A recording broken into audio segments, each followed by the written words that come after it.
right, Keelan, I'm going to stay out of your way.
This one's open.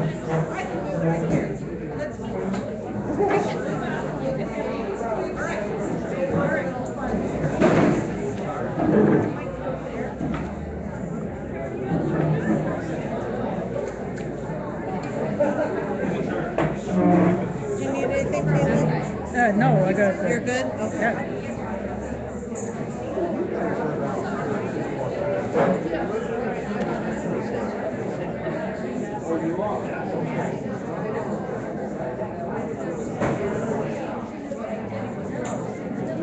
Posting some good stuff on Facebook. Would you like some Bernie stickers? How many do you want? I'll just rip them off here. It's 3. Okay. Oh, you know, one of the more recent things I went to, I was in the media area over at the fairgrounds, and this guy with one of those big pocket aprons, yellow ones. Oh, yeah? Full of Bernie yarmulkes. Oh. Yeah. That is wonderful. I'm sitting in the media area, and he beckons me to the rail. I mean, it's noise, so I just go up there. I couldn't understand what he's saying, so he just gives it to me. That is hilarious. I'm going to tell everybody about that. It's hilarious. So I posted it on Facebook. Did you? Yep. Oh.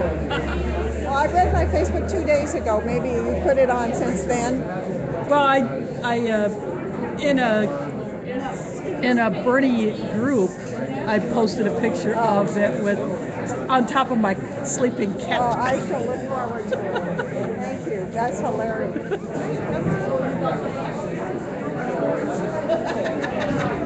I see they've got one right here.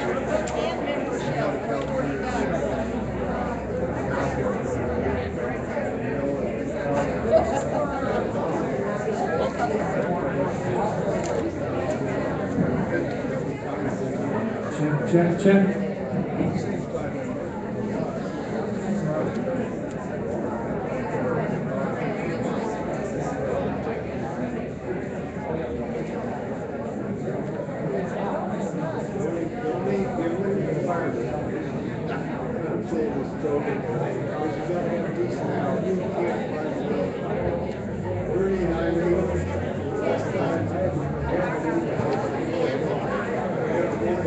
Did you meet Sharon Donovan?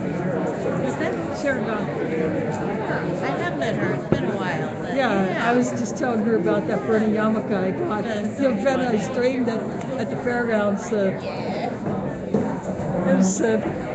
was, late last year.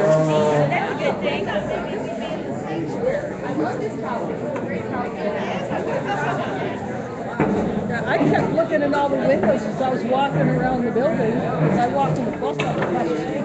Yes. I kept looking in the windows for lights, and I better come around this way. Yeah. Glad you did, huh? Yep. So I tried to come through the doors, but they're locked. And then, Yeah. I figured we'd be in the sanctuary. yeah, but maybe because, yeah, maybe he's not able to project in there very well. There's no way to put a screen unless you actually have a stand-mounted screen instead of one that hangs from the ceiling like that.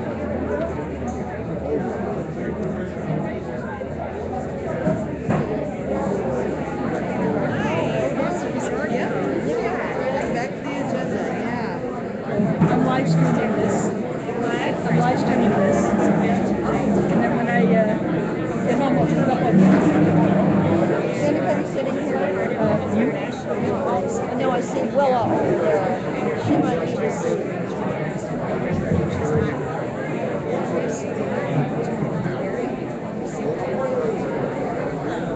Or maybe I'll sit here and let Willow sit in my seat. Anybody? Birdie stickers? No?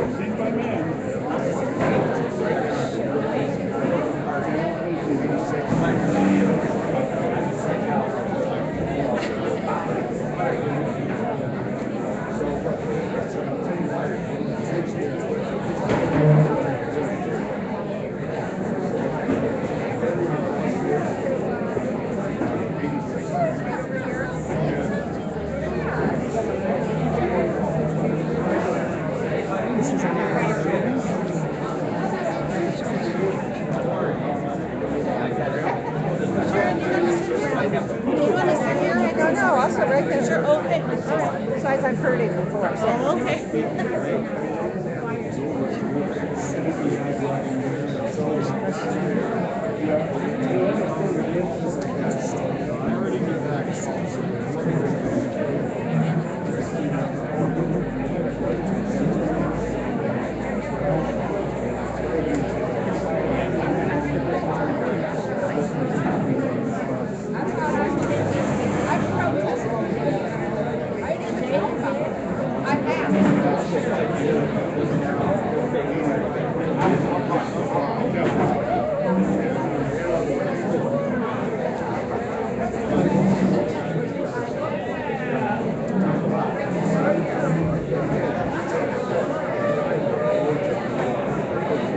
I wish I could show you the democracy debate thing.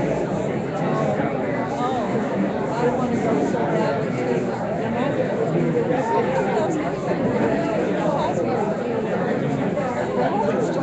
I hope it's good.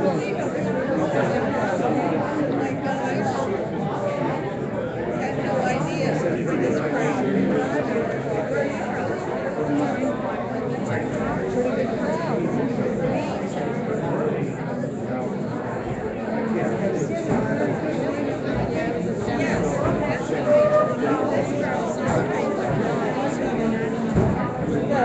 Thing in the snail mail.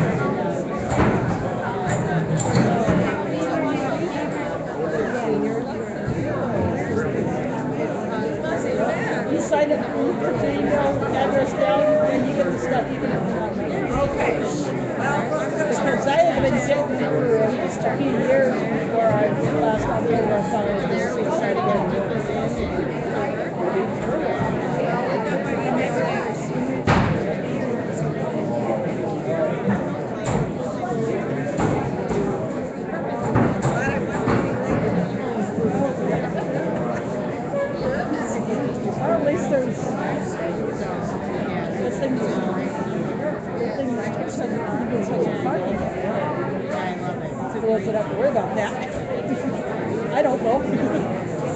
bus list.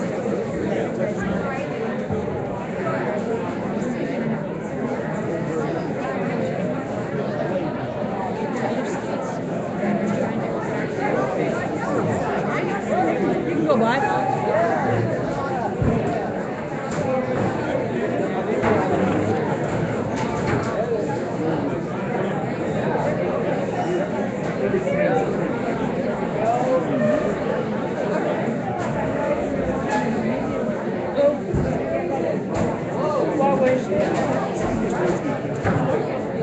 When you're kind of staggered, it's actually better.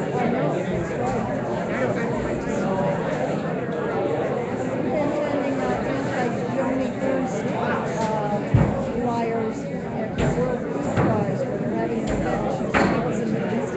Oh, and you know who we might get for Occupy this year? Get ready with your TV. Reverend Billy. Oh, And the stopping flyers. I'm hoping he's going to call us later in the week.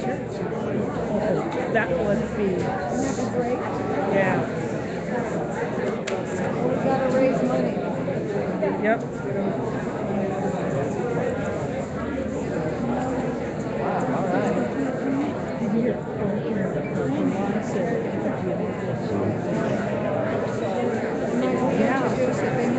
And there's some offer to one or two people you know as much as I do. You might funding well as an amendment. You got to be on our telephone. Oh, yeah. I'm counting on all of you for Organic Facility Association.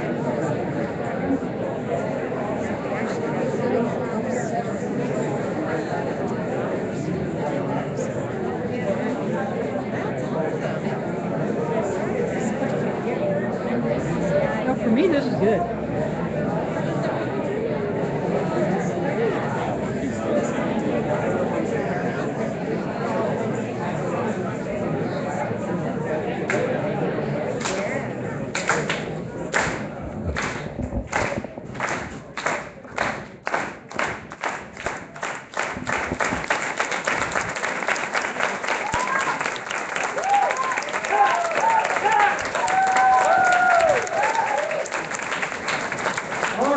Good evening, everyone. My name is Ryan Arnold. I'm the senior minister here at First Christian Church. It's my pleasure to welcome you here. Thank you for coming. We are thrilled to host this event for Iowa CCI and the Action Network. And Paul, thank you for being here. First Christian Church has been in this neighborhood since 1888. And we pride ourselves on being a progressive community of faith, trying to imagine love and justice in the way of Jesus. And so this is exactly the kind of thing that we love. And I love to learn about the best practices for organizing. And already today in my lunch with Paul, I was overwhelmed with all the insights that he gave us. And so I hope that you'll find the same this evening. Cherie, let me hand this over to you. Here is Cherie from Action.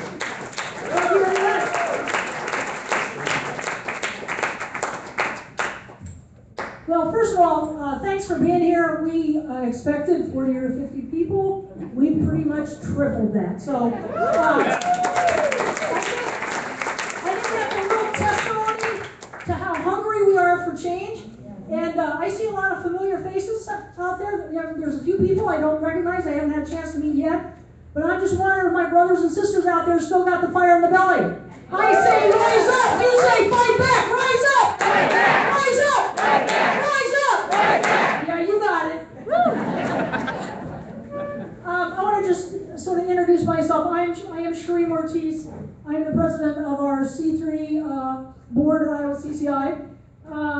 And I just want to do a little bit of quick housekeeping. First of all, I hope that you all had a chance to sign in. If you didn't, there will be a clipboard going around because we're here to build a mass movement. We're here to build upon the mass movement that we already recognize, many of us. So make sure that, absolutely, make sure when that clipboard comes around that you get your name put on it.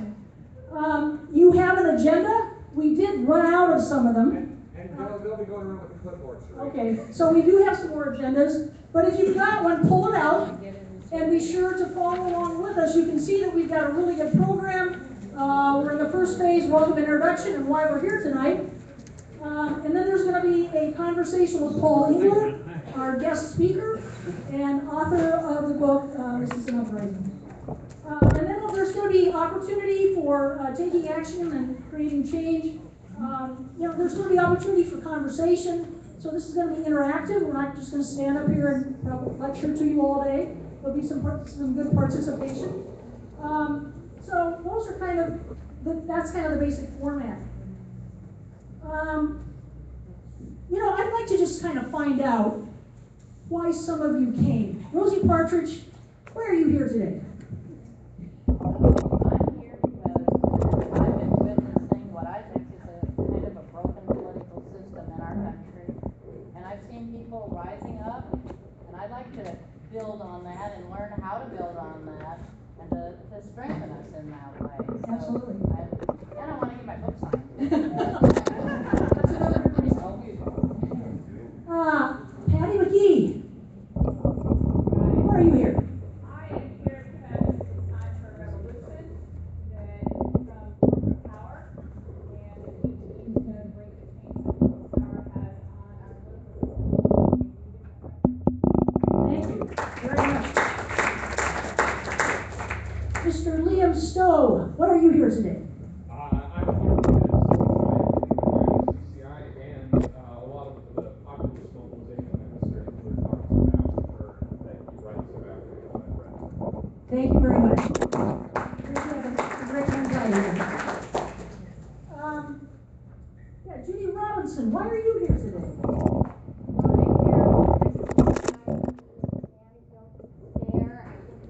Uprising, and I'm particularly here because Paul Engler is a former student of mine. And I am thrilled to follow your career, Paul. It's a great privilege. Excellent. Well, I want to just take a minute to thank Paul Engler for coming to present his work and to help us to continue to build mass movement, on top of what we're doing. We're gathered here today on the season of Passover in this setting and in this beautiful church because it's time. And, the uprising that inspires us is the uprising that helps us all to lift our voice. And we're lifting our voice against political, social, racial, and economic injustice. So I want to give you some background on our sister organization that is leading the charge on our civic engagement now. So I want to tell you a little bit about Iowa CCI Action, which was formed in 2011 as a sister organization so that our members could really get out and be more active and be more civically engaged, so that we could do and say things that we really want to be able to say and do in elections. We want to weigh in, not just like a paper tiger. We want to go out, we want to put boots on the ground, and we want to be out there in the front lines. We see grassroots community organizing as the most effective means for engaging people in true democracy to bring about progressive social change, and that we need to be involved and we need to weigh in the elections. We have thousands of members and supporters across the state of Iowa, and we are focused on expansive base building to get more Iowans active in our issues at the State House and on the campaign trail. We have a lot of issues in this state. This includes factory farms and clean water. We know we have a clean water crisis because factory farms and corporate agribusiness are profiting off of a farm system that traps farmers, farm workers, and consumers, all of us, and it's really designed to pollute. We've got too much manure, and we need a moratorium on new factory farms now.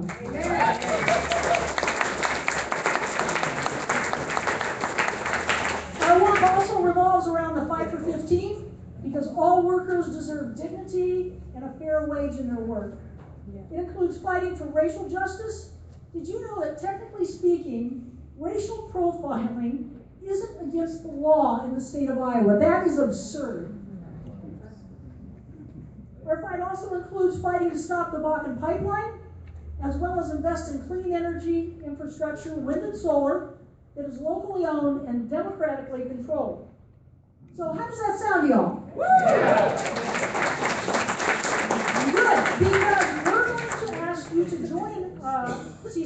action a little bit later tonight. And if you're already a member, we're going to ask you to pitch in a little bit more. More members means more power. We can be more independent in our strategies and our approach to change the political landscape that puts people first. So we're going to be hearing from Paul Engler about his book during this conversation portion of the program. And a book signing opportunity will be there for you towards the end. So you can hang out with us and continue to engage in some really fun discussions. You know, it's great to be in a room with like-minded people. Sometimes we feel isolated. So this is your tribe. We are your peeps. So hang around with us, and we'd love to talk to you more. So I just want to know if that choir in the building is still working for you. I say rise up. You say fight back. Rise up. Fight back. Rise up. Fight back. Rise up. Fight back. All right, we're ready.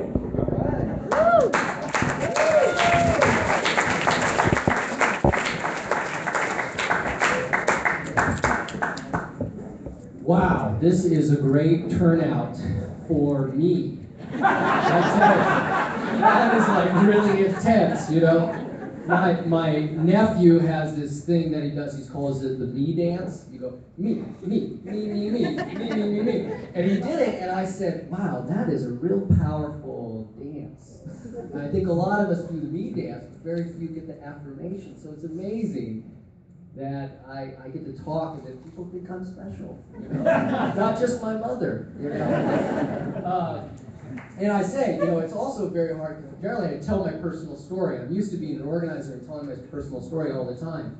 But the hardest audience to do that with is people that can heckle you and tell you that you're wrong about your personal story. And the most powerful heckler is your mother.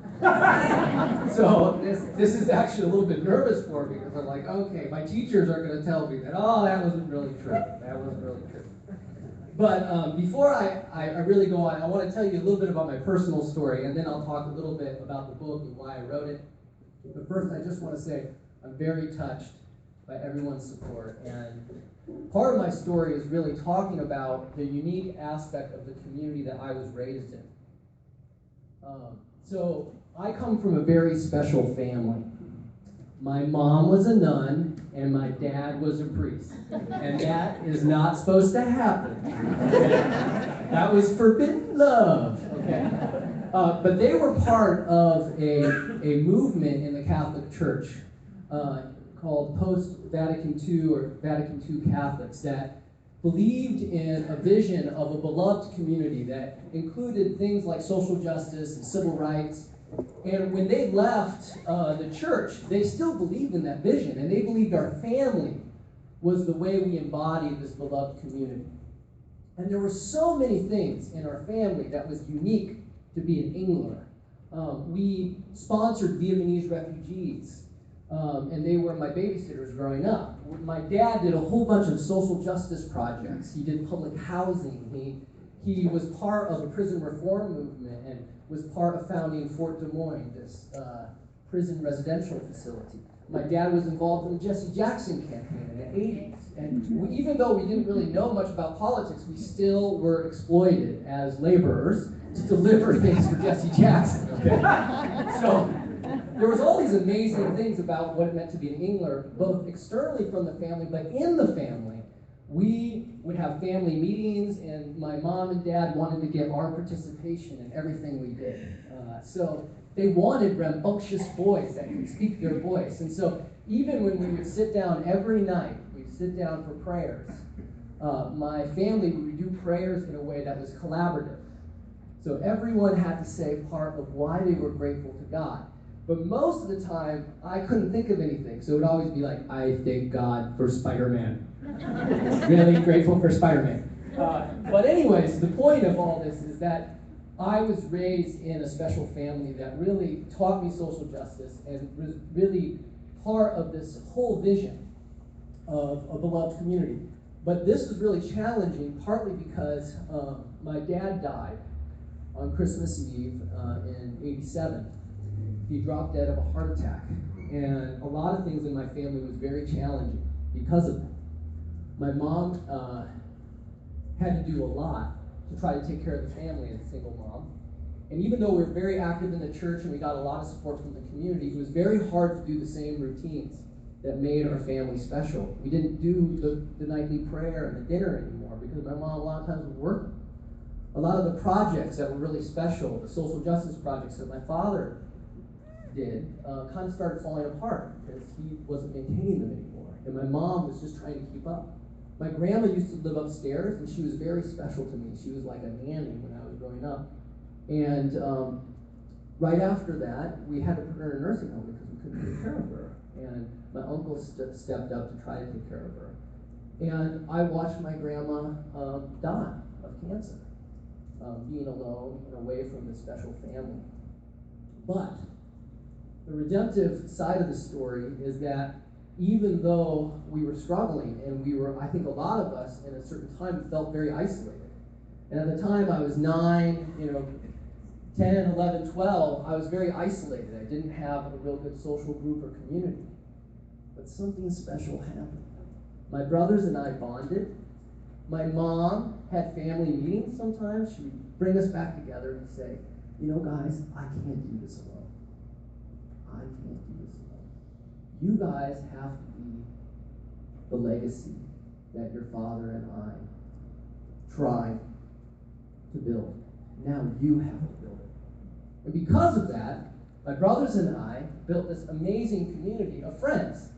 And at first, it was just people who didn't fit in a lot of ways in the neighborhood would hang out in my house. And a lot of the neighborhood, parents thought there was like sex, drugs, and rock and roll at my house because there was so much, people spending all night talking about politics and doing, we had drum circles and guitar and all this stuff. But there was very little of that. It was mostly just us having fun and being a really special community of misfits. And lots of people that didn't fit in other places came to my house for different reasons. And this community really saved my life. It was a very inclusive community. And at first it wasn't political, but we became more and more political, partly because my eldest brother, Francis, went to college, and he was radicalized, partly because he didn't fit into the college environment at Yale. And during his Yale years, the employees of the university went on strike. And he empathized with the low-wage workers that were on strike, and he became a union leader. And he was trained in this old school organizing tradition. The union started training him in these powers of how to build community intentionally, like a science. He was apprenticed with some of the best organizers. And because of that, he started training me, just giving me little glimpses of this new way of being. And so I brought that into a little bit of my high school community. And we started organizing in high school. One of the first issues we actually fought about was the right to TP the crap out of Roosevelt High School. Okay? This was a very popular issue among my base, right? But in time, we realized, wait a minute, this organizing stuff is powerful. Like, it's not just us being a misfit group. We can really, lots of people can be part of our beloved community, and we can organize. And I think our desire to be popular and to be effective trumped our desire just to have a safe community of misfits. And we ran on a platform to take over the student government, okay? And there was a big debate at the time about whether or not the student government was a puppet government of the school administration set up to exploit the students' labor to organize dances, okay? So there was an anarchist group that believed that we should just dissolve the puppet government, and there was those that believed we should take it over and use it for its symbolic power, right? I was one of the leaders of the symbolic power fraction, and we ran and we won. I became the president of the school, and for this was amazing, becoming all the way from being bullied and isolated and struggling in my family to being like the most popular kid in the world, I love this. But what we started doing things with this community, and we did sex education campaigns. We had a few different environmental campaigns. We fought to keep Ingaldinger the marsh, which we actually won, by the way. I want to clap for that.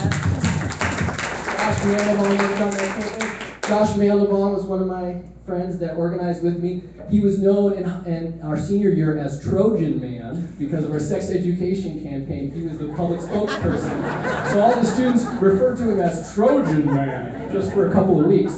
But anyways, why I'm telling you all this is because I really believe that organizing community and the science of organizing the beloved community really saved my life. I think if without it, I would have been very isolated, and I would have been bullied, and I was bullied. But the salvation came from a science of organizing, of how to build community, and think intentionally about how to build community. And a lot of the book is me taking that and just geeking out on it. Like reading tons and tons of history and learning from all these different movements all across the country and trying to come up with the best practices that in some ways saved my life. How can we build a beloved community that can save the life of the world? Okay? Because I believe now that this is hard to really internalize, but it used to be like in the 80s or something, there were these like right-wing evangelicals that would say, the end of the world is coming. You know, 87, September 21st, Jesus is coming down, you know. But nowadays, it's NASA scientists that are saying the end of the world is coming, right? And they're saying it's coming, and they have facts. They have science. The zombies are coming, okay? The zombie apocalypse is coming, but it's not going to end through politics as we know it. We have to change the world, or else the end of the world is going to come. And it's going to come from the beloved community and the science of people that build that community, not through standard political operations, not through the inside game. Because those people benefit and profit off of fossil fuel consumption, off of the destruction of the earth, off of exploiting workers, cutting down trees, exploiting workers across the globe. So the beloved community that saved my life and protected me and my family is the same community that's going to save the world. And I believe you guys can be part of my beloved community. Some people are like, no man, I don't know if I want to be part of your beloved community. That's okay. You can choose whether or not you want to join that. I think CCI is an amazing community. And actually, my mom is very active in CCI. And I want to say thank you, Mom, for everything. Okay.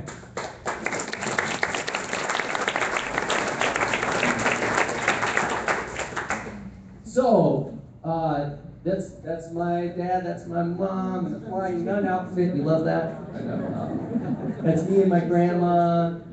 Look at this outfit. My mom dressed me at this point. I just want to say that.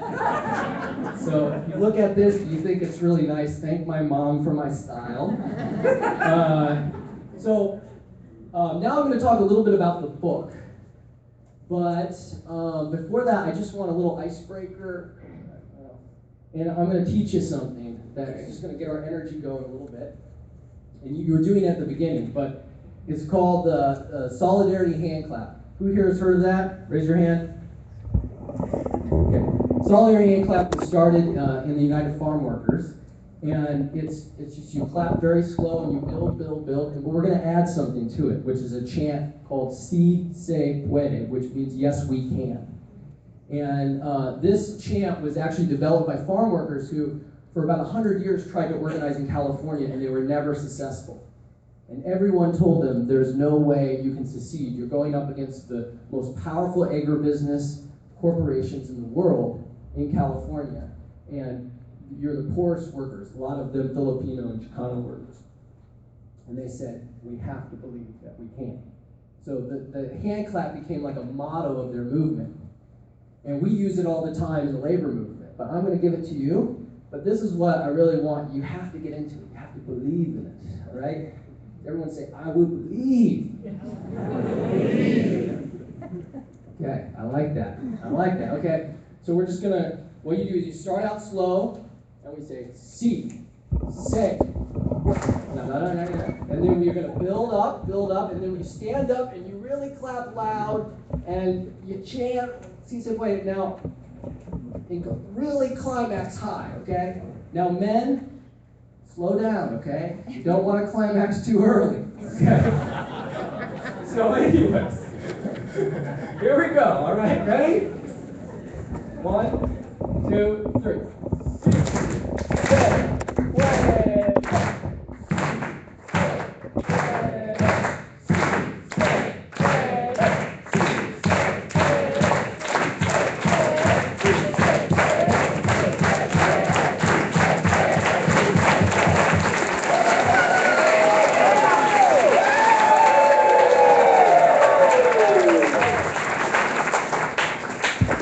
Whoa, okay. I'm really glad we could share that together. That was really a profound moment. Okay, so why did I write this book? After I had done this political organizing in high school, it became part of my identity to be an activist and think about how to build a beloved community. But when I started learning from the Hotel Workers Union, I was apprenticed by these Jedi masters of organizing. My apprentice was Martha Santa Maria, and she trained me in the old ways of organizing, how to knock on a door, how to get in a door when people slam the door in your face and say, "Go away, I'll call the cops." How do you get into someone's living room and have a deep personal conversation about their life? How do you develop leaders so that in Los Angeles, where I was being trained as an organizer, we had hundreds of housekeepers that ran political campaigns all over the city. And their union allowed them to take a 3 or 4 month leave of absence to run political campaigns. And I'd bump into these people and I'd say, wow, you're like a political director, you work for the Democratic Party. And they're like, no, I'm a housekeeper at the Westin Hotel downtown. I'd be like, wow, how did that happen? It happened because there was the science of organizing that developed leaders. So there was tons of indigenous leadership. And a lot of that came from this tradition of organizing that had been developed over years and years and years. And there was all these different books and training institutes that train people in this type of organizing.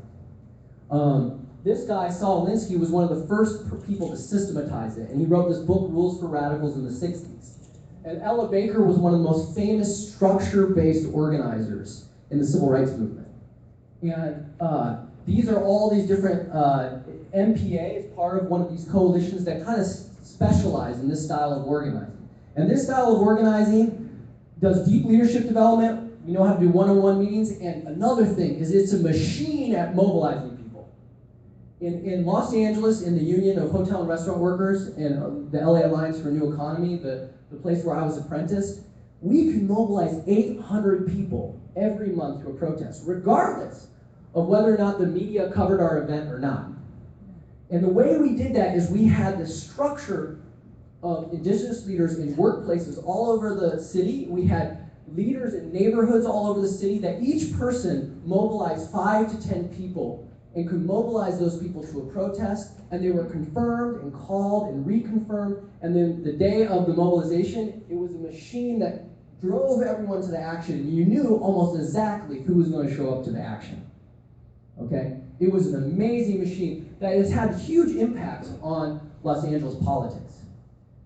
But the thing is, I apprenticed with them during the summers in Los Angeles, but I was a student radical in my other life in Hampshire College, where I went to college.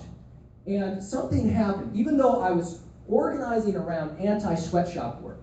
Who here knows about anti-sweatshop work? When we were in college, we tried to get the apparel our college apparel to not be made in sweatshops.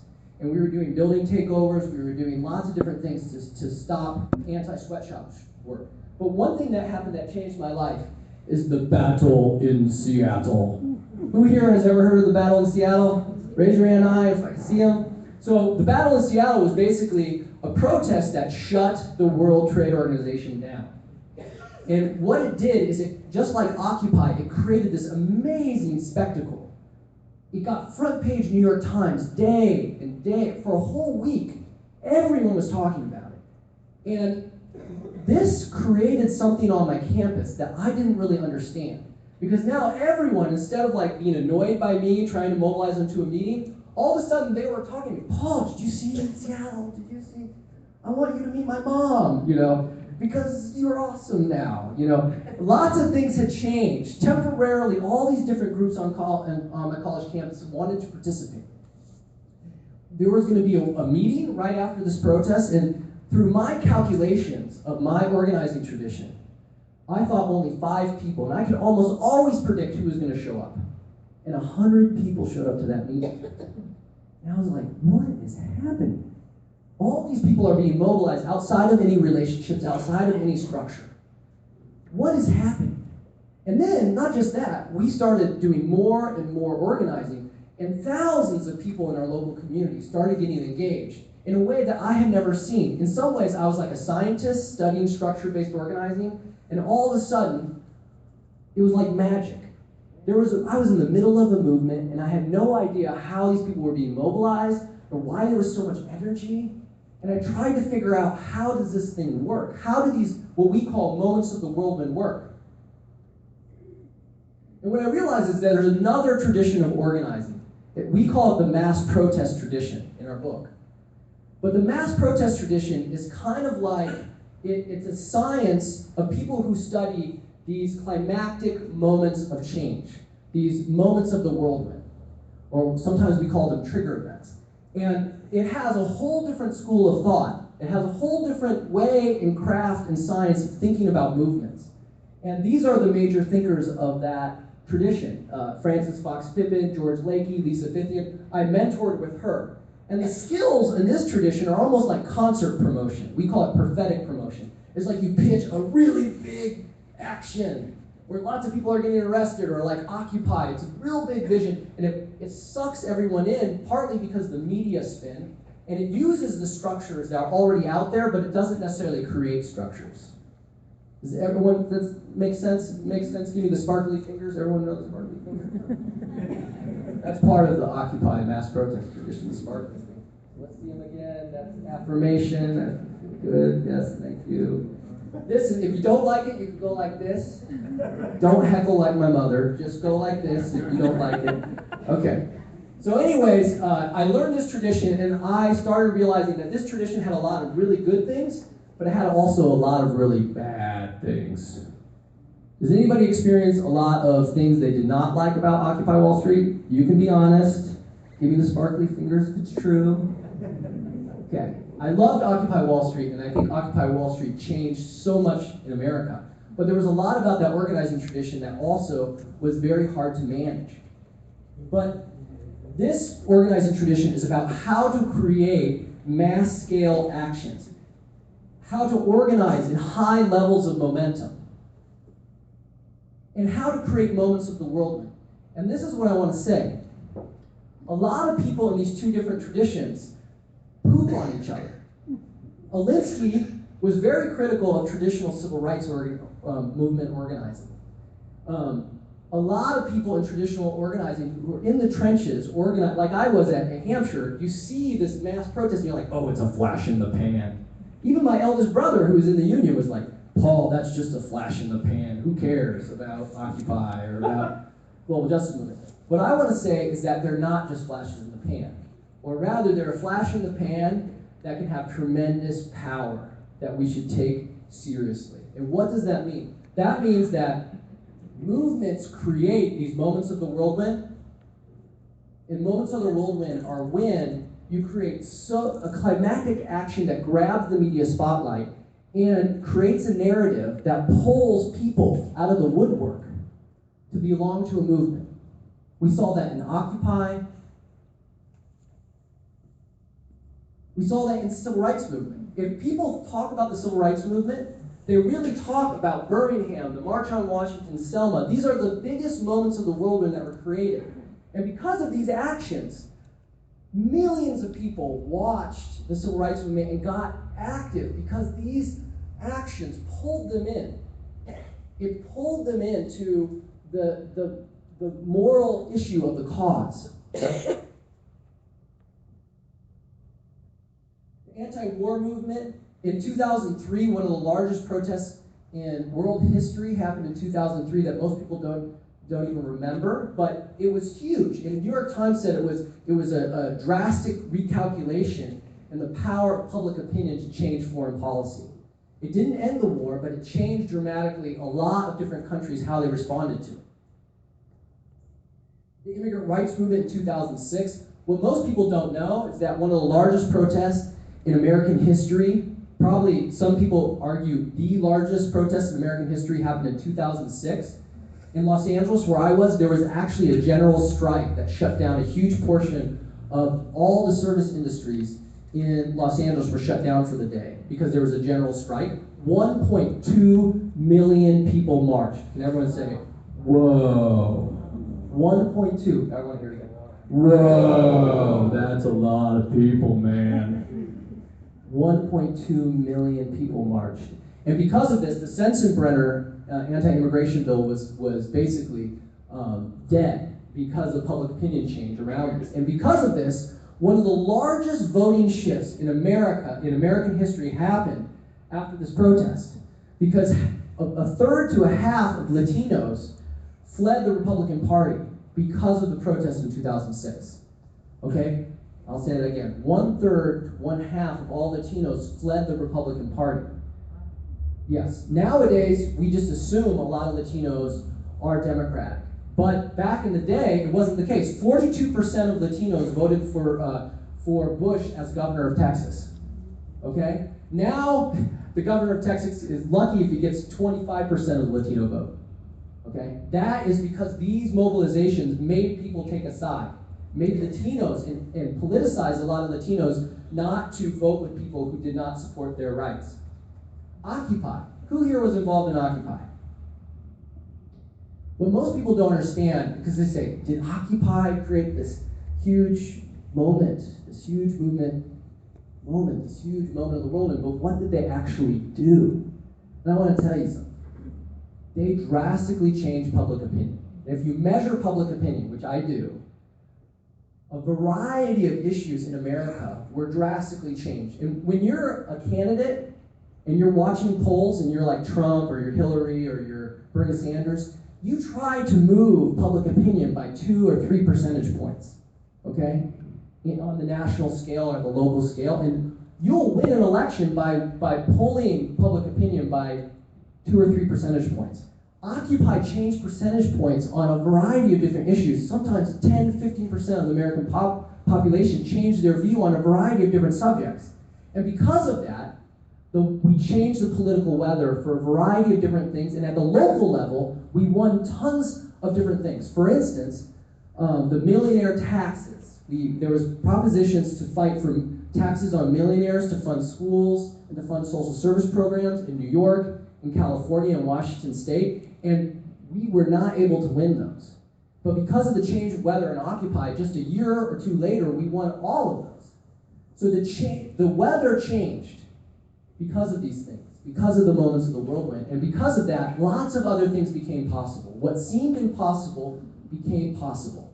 But a lot of the standard political players said they don't mean a thing because we're not winning anything directly.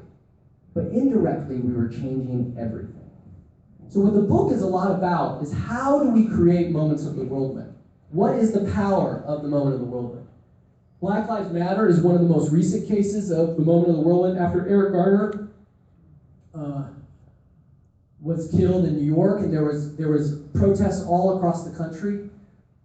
If you look at Gallup polls and you look at the poll of how many Americans think that race relations is an important issue, you'll see that for decades, very few people believed that it was an important issue, maybe like 10%. And then Black Lives Matter hits, and it goes up like 20, 30, 40% of the American population now believe the race relations is an important issue, and we have triple, 10 times more people that believe it is the most important issue in the United States of America because of this issue. And because of that, local laws that decriminalize black youth have been passed all over, including in California, including in lots of different cities where they demilitarize the officers, and they stopped doing policies that criminalize or threw people into jail very easily, so that we have one of the largest right now prison populations of any industrialized country. Sometimes 2 or 3 times more of the population in prisons than almost any other industrialized country. So Black Lives Matter has shone a spotlight on that, and because of that, we're winning in ways that we never thought were possible. Michelle Alexander, who wrote a blurb for my book, she said Black Lives Matter changed the weather around mass incarceration. It used to be send everyone that commits a crime, any sort of crime, in jail and throw away the key, and that assumption now in America is being challenged now. We say, who are we throwing in jail and why? And why is it that 3 or 4 times more black youth are being thrown in jail than white youth? So my book is really saying there's a science to this stuff. And I'm really grateful for this man called Gene Sharp. He wrote a whole bunch of books, and he developed a field called civil resistance. Okay? And his books read like stereo instructions. Okay? Don't recommend reading them. But what we try to do is take this science and apply it so that in easy narratives. And I tell you, it's really funny because I bump into people all the time who after I wrote this book, and they're like, your book is actually really interesting. You know? And it's entertaining. I can actually read it. You know? And for me, it's really interesting because I realized that the assumption was my book was going to be very boring, not entertaining, and I understand why, because a lot of people that are talking about this subject write in very academic terms. And the book, we write all in narrative, all in stories that are easy to read about the principles of creating historical moments, and also what is the best practices of structure-based organizing, which I came from, and mass protests. And what are ways we can create a new type of movement, an Occupy moment. And I'll just end with this, and then I'll take. So there's 2 dominant organizing traditions. I sort of talked about that, structure and mass protest. And a lot of times, because they uncritically absorb the momentum, the culture of where they're coming from, most of us absorb the culture that we are brought up in without even really understanding why. Until we get to know other people's water, do we understand the culture. And same thing goes with organizing. We have assumptions about how change happens unless we're examining different ways in which change happens in different cultures. We don't know who discovered water, but we know it wasn't the fish. We have to pull ourselves out of the water and really start thinking, what are the assumptions about social change that we've adopted? And I'll just say this. I was really moved, too, by meeting this guy. His name is Ivan Marovic. I bow to his greatness. He is my mentor, my strategic mentor. He's a Serbian revolutionary that was part of a founding group called Otpor that overthrew Slobodan Milosevic. Yeah. And he came to the United States after the immigrant rights protests. And at first, I'm like, why is this guy going to train me? I know what I'm doing. I'm a good organizer. I don't think Serbians have much to teach me. But I was totally wrong. He knew how to organize, and he knew so much more about the field of civil resistance and how to build a mass protest movement that was much more functional than anything I'd seen in the United States of America. And a lot of the book is talking about a lot of things that he did in Serbia, how we can take some of those principles and apply them to the United States of America. So he really blew me away. And the principles that Ivan Marovic is really talking about in Otpor is how do we create a hybrid that takes some of the best elements of traditional organizing and combine them with the mass protest movement and give people the belief that they can create moments of the whirlwind, that we can change the weather, the political weather. And I think that's the belief that we have to really believe in. We have to start being entrepreneurs. We have to start being the people that can believe that it is possible to change the political weather, because if we don't, it will never happen. We have to be prophets. We have to believe in the possibility to make it happen. And what this guy believes is that there's actually a science to it. And that's what we're really talking about in our book, is how to create those things. Did I get a sparkly fingers? All right. All right.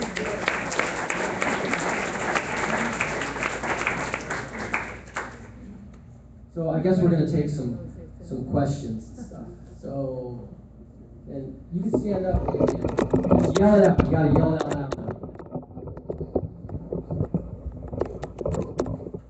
Yeah, go ahead. Okay. Okay, so everyone, thank you so much for this amazing speech today. My name is Sam. I'm from the Middle East. I'm from Egypt. And we have one thing similar, which is we both met multiple people in Serbia. Yeah.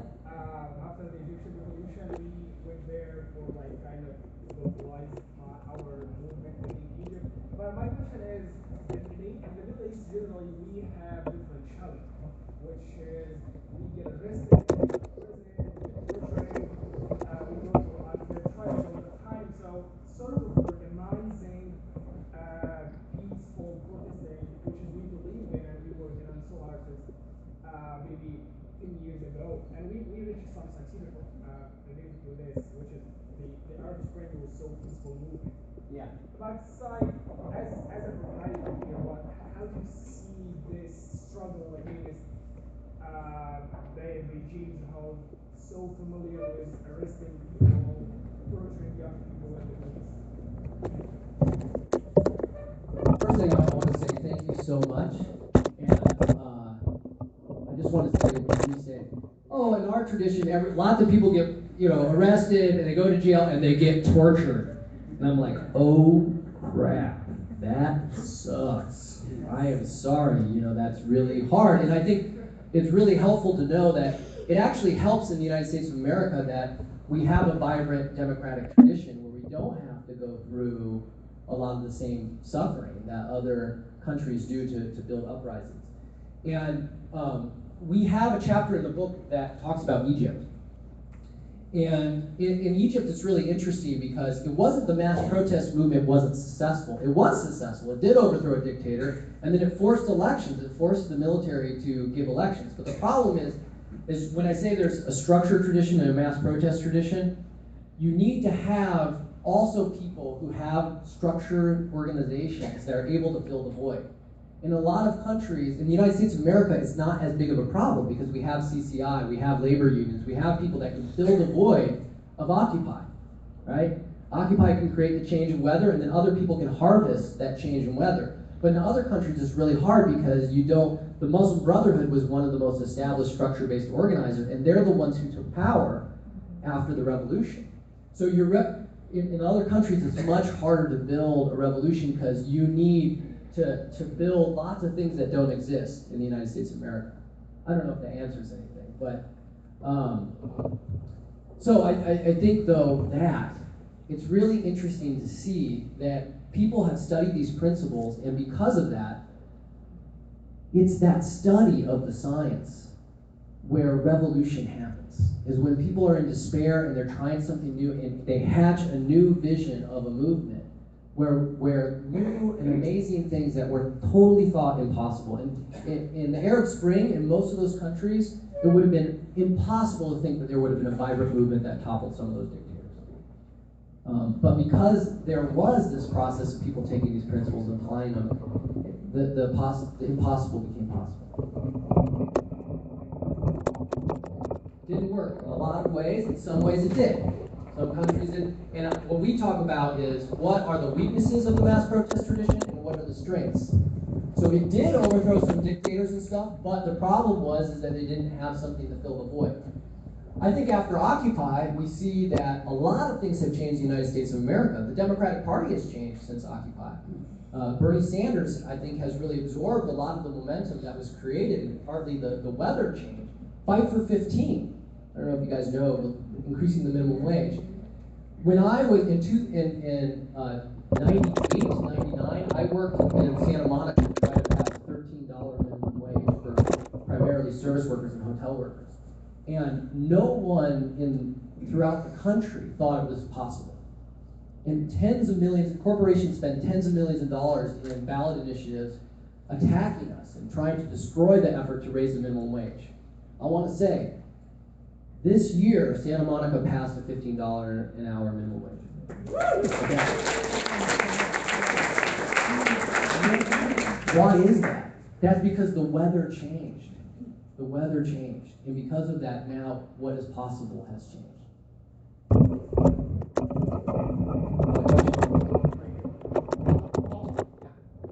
Yeah, I'm just curious, sometimes you can learn a lot from what doesn't work, and you were talking about your mentor, the Serbian fellow was your mentor, and that you compared notes and learned a lot. Was there something that didn't work, that worked in Serbia that wouldn't work here, that would be illuminating and interesting to hear about, that you might comment on?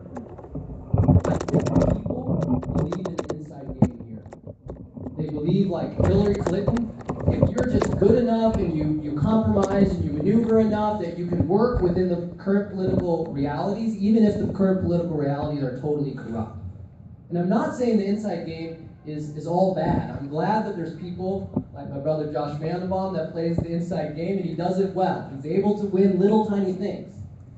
But if you're in Serbia, there's no inside game.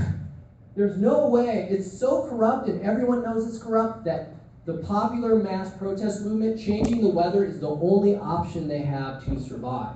And because of that, you can rally everyone. You can rally everyone a lot more to the faith that there is another option other than playing the inside game. In the United States, it's harder to do that because people really believe that they can work the inside channels to create change.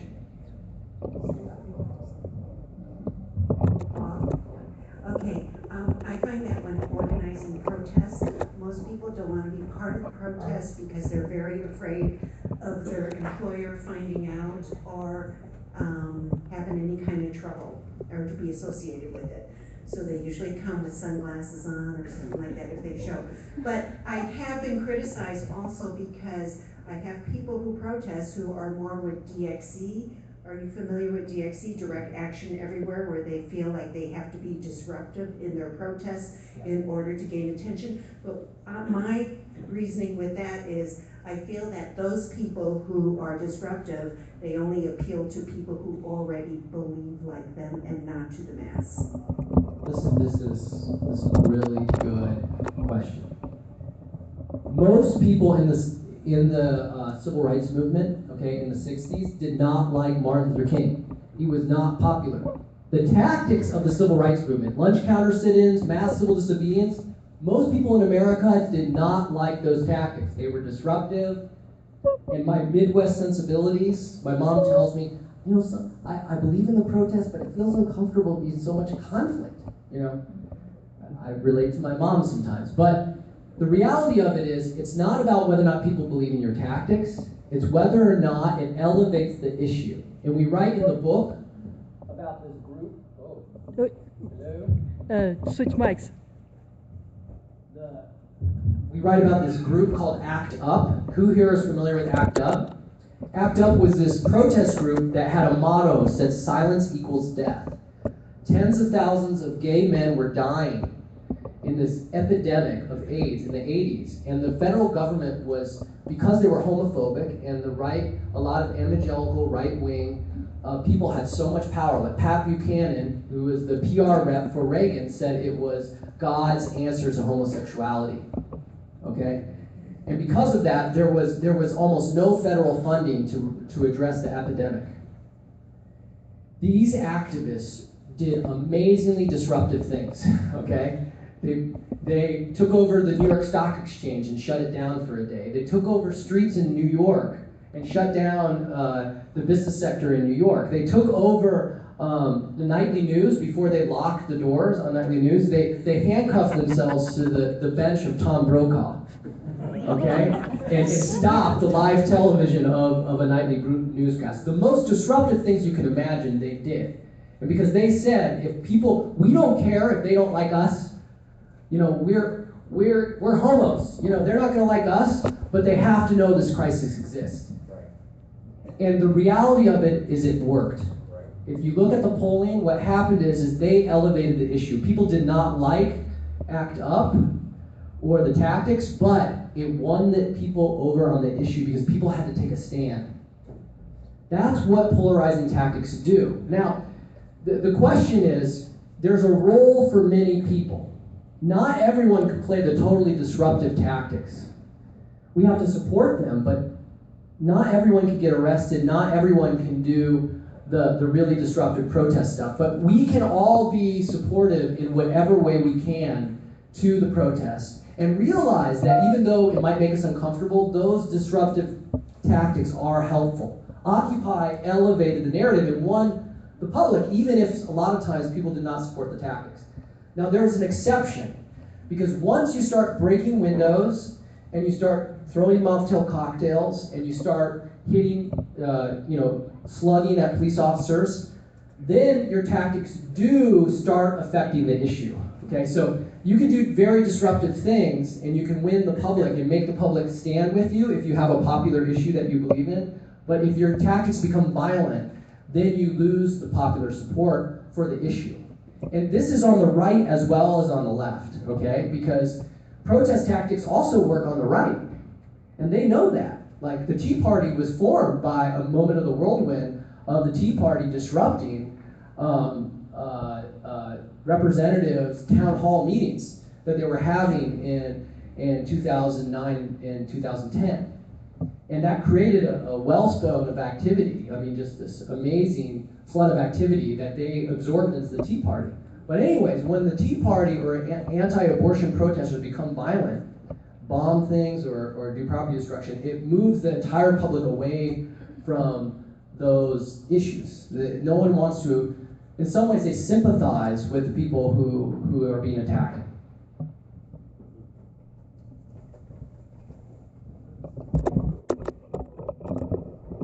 Hello, my name is David Fagan. I'm just so excited and proud of everybody here, but also I was trying to think about being a little perplexed.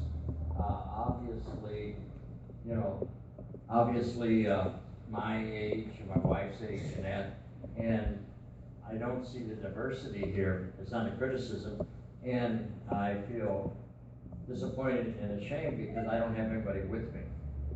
And we can recall what our activities were in the 60s and 70s, and my concern is how to, everyone here, how to make a contribution and be active.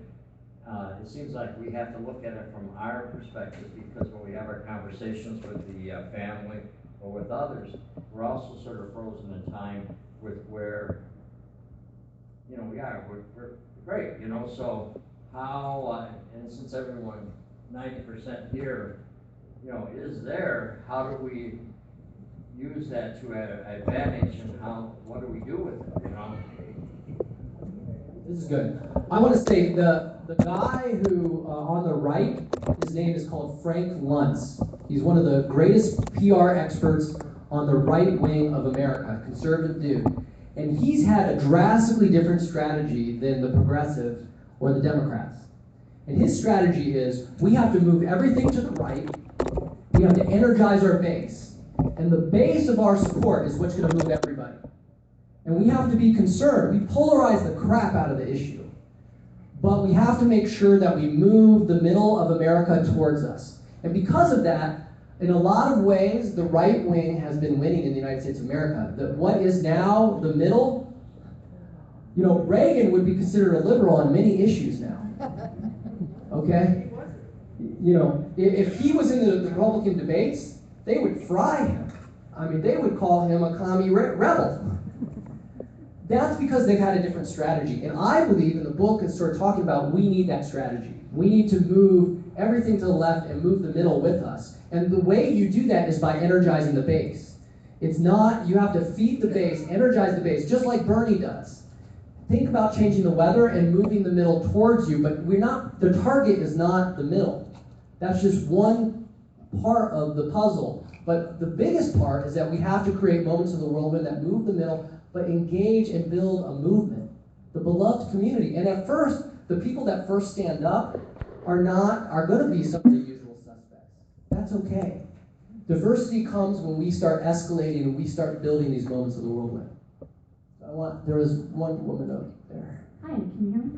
I guess my question is about the movements, whether it's mass protest movements or structural movements and how often within them there can be a reproduction of the same kinds of issues that they're fighting against. I'm thinking in particular racism and sexism and how those can exist within those structures or movements, and what advice you have or best practices there are for making sure that those movements aren't reproducing the same stuff that they're fighting against.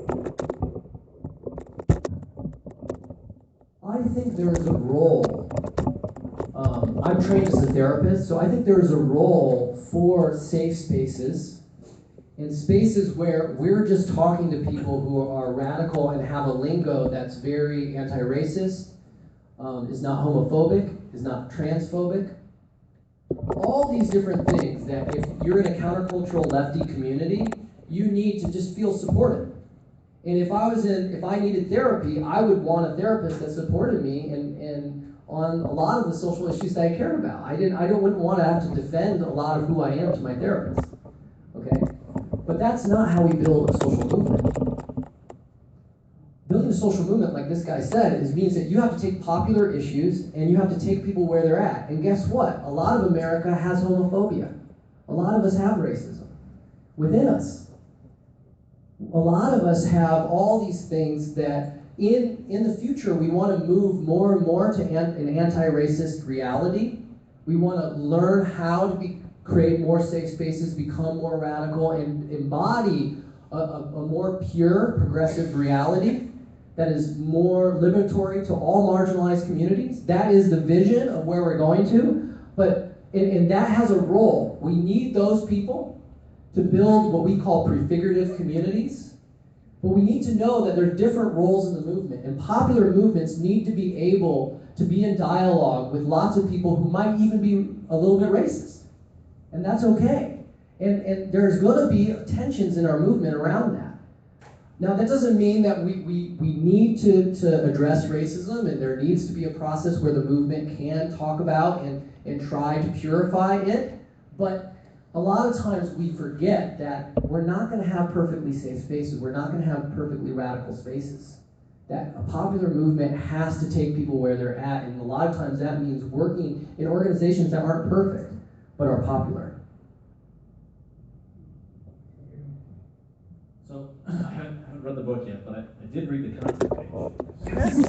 So Yes. I apologize if the answer really is in the book. So in listening to a couple of the questions, and you gotta bear with me because I'm not even sure how to formulate the question, but it seems like dancing a little bit around the issue of sustainability. And when I say that, I don't mean it in the class, I shouldn't say classic sense, I don't mean it in the environmental sense.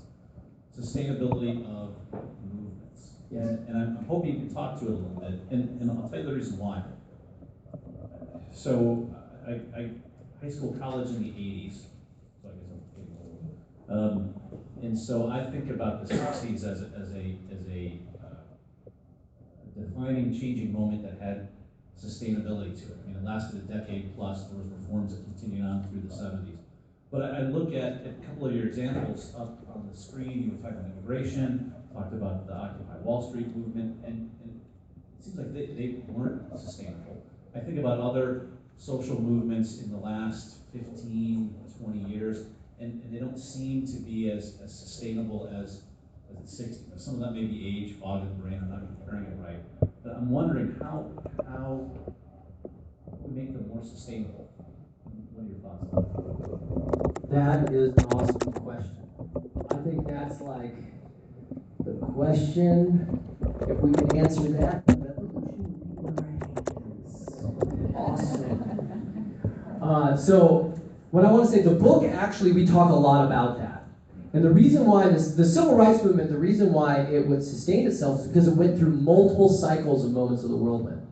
It had the bus boycotts in 57, 58. It had the lunch counter sit-ins in 60. It had Birmingham. It had March on Washington. It had Selma. It had St. Augustine. It had Chicago. It had basically 6 moments of the whirlwind, 6 or 7, 8 moments of the whirlwind. And so it went through multiple cycles and was able to create multiple cycles of these historic moments. And we haven't had anything like that since. Black Lives Matter is really interesting because it actually has gone through multiple cycles. But what we're writing about in the book is that the science of organizing in other countries, like in Akpor, They had 6 or 7 moments of the whirlwind, and they were all engineered by their movement. Because we don't have organizations that know how to create moments of the whirlwind and we don't understand those principles, we are really dependent on a lot more conditions. Because if you can't engineer it through skills and organization, a lot of times you're more dependent on conditions and environment to create it. And sometimes there's a harmony between those two. But a lot of what the book is talking about is that we can build organizations, and I believe this, that actually create moments of the whirlwind and go through multiple cycles. There's always going to be boom and bust, but that's okay. We have to value that the moment, Occupy, even if it fell apart, did amazing things. Everyone say, thank God for Occupy. I need to hear it. I just need to hear it. Thank you very much. So it was great. It changed the weather. And we have to validate that sometimes, even if they're not sustainable, they had a beautiful life and it gave us life. Okay, we're going to do one more question because we have an agenda that we're going to stick to tonight. Now, remind you, hang around because we're not going to let him out of here without asking him a few more questions once we close it down, okay? Hello. My mom will answer questions afterwards, too. If you need some autobiographical details corrected, my mom is here. I somewhat have kind of a two-part question. My question was, can mainstream media of a coverage of a movement make or break a social movement? And number two is, with social media such as YouTube, Facebook, and Instagram, where it's accessible to the everyday person, does that change the game?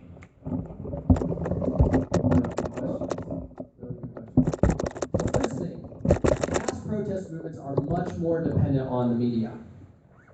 But I tell you, if I can get 1,000 people arrested to fill the jail cells in Des Moines, Iowa, I guarantee the Des Moines Register is going to cover it.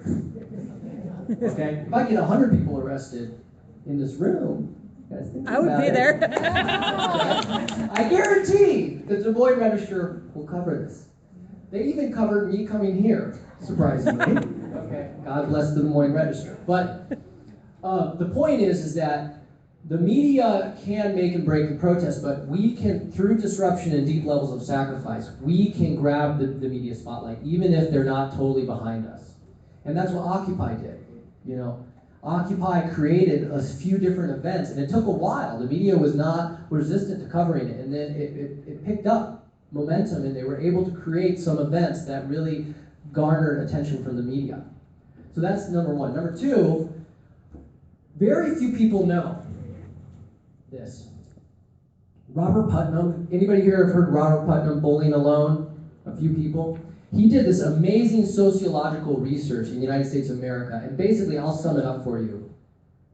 Our community is screwed.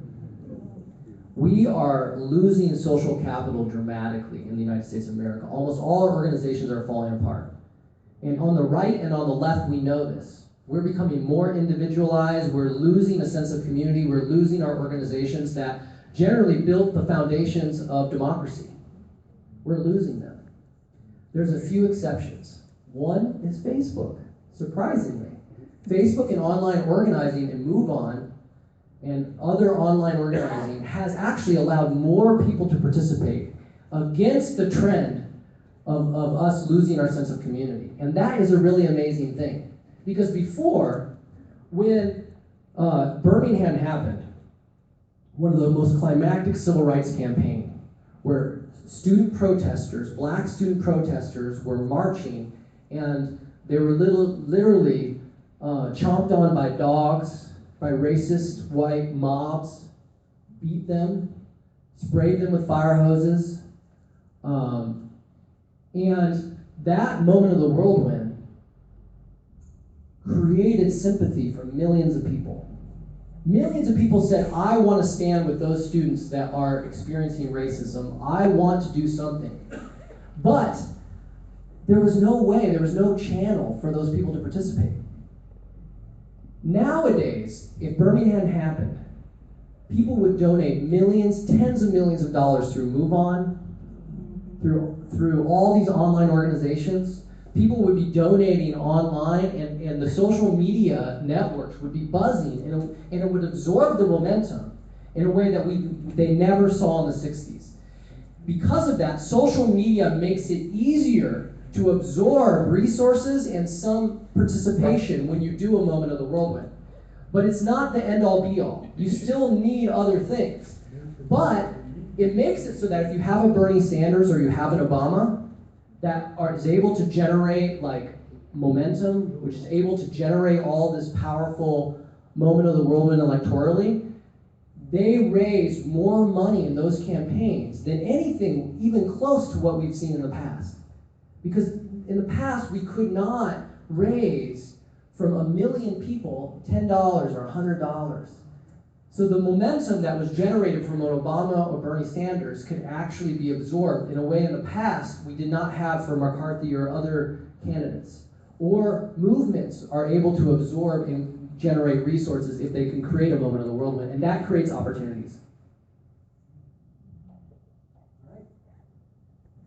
So yeah, like I said, Paul's going to stick around. We're going to keep him here. I think there's going to be a chance to engage him, but we do, if you look at your agenda, we're going to transition to the next section here. Real quick, let's give Paul a big round of applause.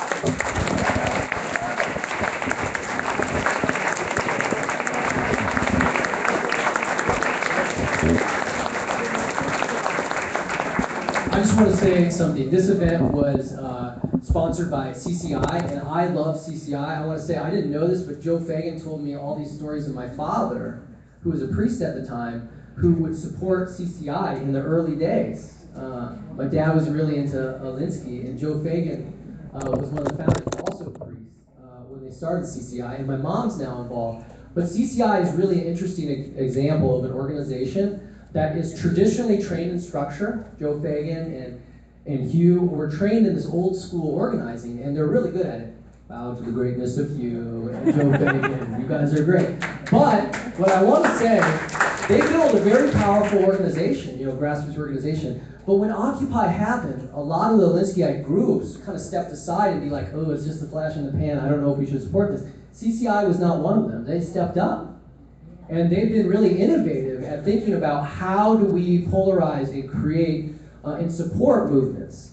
And they're trying to create a hybrid. So I really am honored that I was sponsored by CCI, and I really encourage people to be members of CCI here if you can. We're selling my book. You can buy it for $20, but there's also we're doing an offer about membership fees.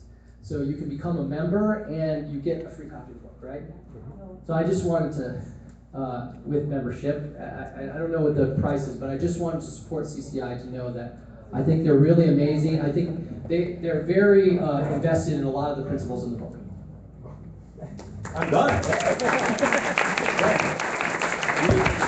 You read my notes.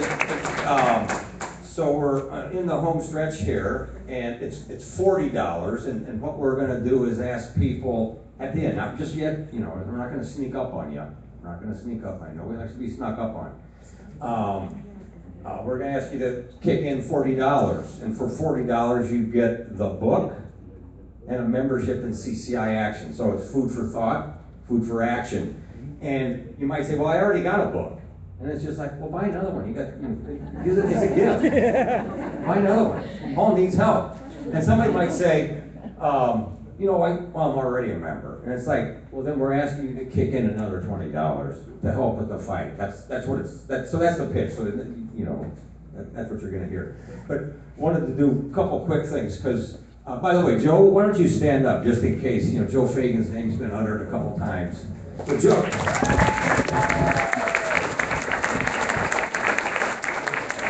So is Luann here too? Luann, you want to stand up? So that's Luann Burma, that's Joe's wife. So that was another kind of, the forbidden love type thing. It's like, Joe and Luann saw Cy Engler and Joe, and I was like, oh, they can do that, we can do that. So anyway, that's former priest, former nun. But wanted to ask you a couple quick questions, and the simple answers, simple questions. We're going to give you a real quick update on two big deal issues that impact everybody. Clean water and the Bakken pipeline. And then we'll finish with the pitch. And Paul's not going to run away. So it's not, he's going to stay here. But, so here's a couple quick questions. How many people here, when you're getting a crowd, we expected like 40 or 45 people show up. So, 100 plus folks show up. That's pretty darn good.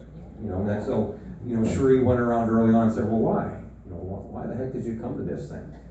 And so I wanted to kind of play off that just a second and say, how many people here, and I mean, whatever the answer is, it's okay. How many people before tonight's meeting had heard of or CCI or CCI action? Just put your hand up. Okay. All right, well, then let me ask the reverse question, and this is okay too. It's like, how many before tonight's meeting did not hear about CCI or CCI action? Okay. Okay. Get their names. No, we just wanted to know, because it's just like when you get in front of a group of people, you just like, no, why are people here? I don't know. Why don't you ask them? Or how many people heard of CCI? Well, I don't know. Why don't you ask them? Let me ask you this. One other quick question. So, and this is in terms of, it helps us with communications and stuff. How many people, we want to know, how'd you hear about the meeting? So I'm going to give you a couple options, and then so how many people heard about the meeting because they got an email from CCI Action? Okay. How many people heard, and if you got it in multiple ways, that's okay, because usually we don't try to just do it one way. How many people here heard about it because they got a hard copy mailing? Like a flyer, that's new term, like hard copy, piece of paper. Okay, very good, thank you. How many heard about it because they read about it in the paper? Oh, okay. Now let me ask this, for the people that heard about it because you saw something in the paper, meaning, I'm assuming you're talking about the Des Moines Register, right? Okay. And then, because Paul had an op-ed in the paper on Saturday, and he, laid out his stuff, and then there was a sidebar with the editorial, or the op-ed that said, oh, by the way, Paul's not only an author and an activist, found out that he's a juggler. And he's going to do that later. But there was a sidebar, and then there was a story in Monday's paper by Mike Kylan, interviewed Paul and mentioned his mom. And then there's a piece at the end. So of the folks that heard about the meeting, you got to think about this question. If you came because you only heard about it in the paper, put your hands up. Okay, very good. All you folks that just put your hand up, did you sign the sign-in sheet? Okay. So do you know why we have sign-in sheets? What's that? Why do you think we have sign-in sheets at meetings? We get back in touch with people, or we know what they're interested in and how do we stay involved, because we are constantly trying to pull people in on issues that they're concerned about. Because if we're going to create big change on big issues, we need a big number of people involved. Whether it's through structure organizing or mass protest, we need lots and lots of people. And sometimes we got to move from clicks on a keyboard, which is important, to feet the street. We physically have to show up in spaces to show our power. And people have to sign it. I don't need to sign the sign-in sheet. Well, we'd like you to sign the sign-in sheet, because that's our way of communicating. That is one way of communicating with you. And if you have email, please give us your email. And if you do have email, try to check it a couple times a week. I'm sorry. Whatever. Okay, so that's it. That's it on the questions. Adam's going to give you a... Facebook. Oh. Yeah, what is Facebook? So what are other ones? So because you saw something on Facebook. Okay. Just, what's the best way to communicate with you? Just shout out some stuff. Phone calls, email, mailing, Facebook. What seems to work? Paper? What? Email? Okay. Phone calls, okay.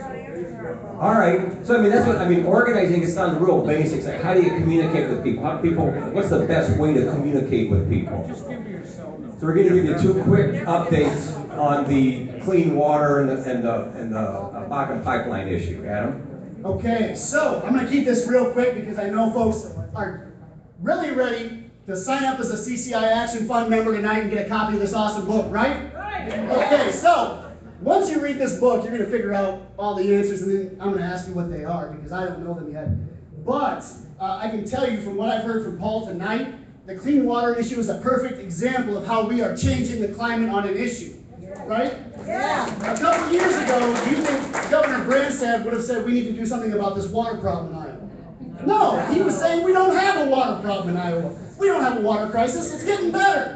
That's a load of BS and we know it, and we called him out on that. And now, it's not debatable anymore whether we have a water crisis, it's what are we going to do about that water crisis. That's because all of you folks have been working hard. You've been going to meetings, putting pressure on the DNR, putting pressure on legislators. It's because our friend Bill Stowe, who just stuck out here a couple minutes ago, just filed a big-time lawsuit against 3 counties where corporate ed is polluting.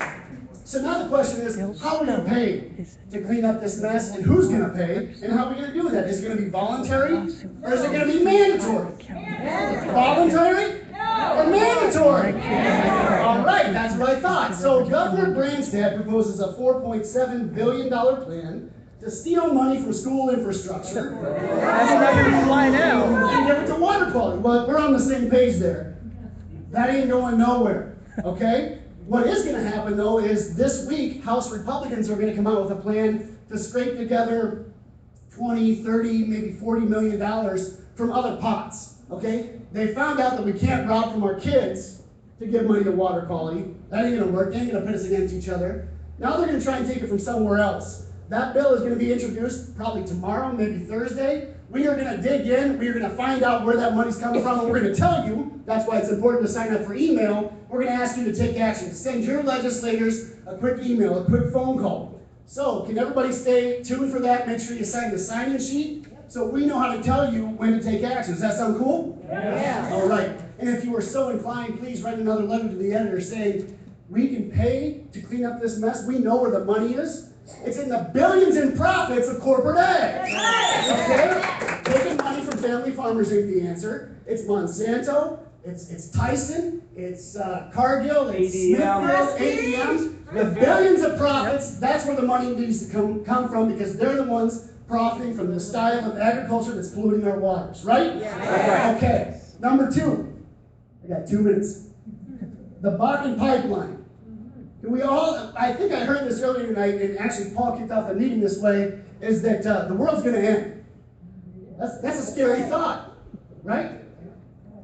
And more we have to take that seriously. And the world's going to end if we keep taking fossil fuels out of the ground, fracking it, shipping it across states, taking people's land to do that, displacing tens of thousands of people up in the Dakotas, the violations that are going on up there are just atrocious, right?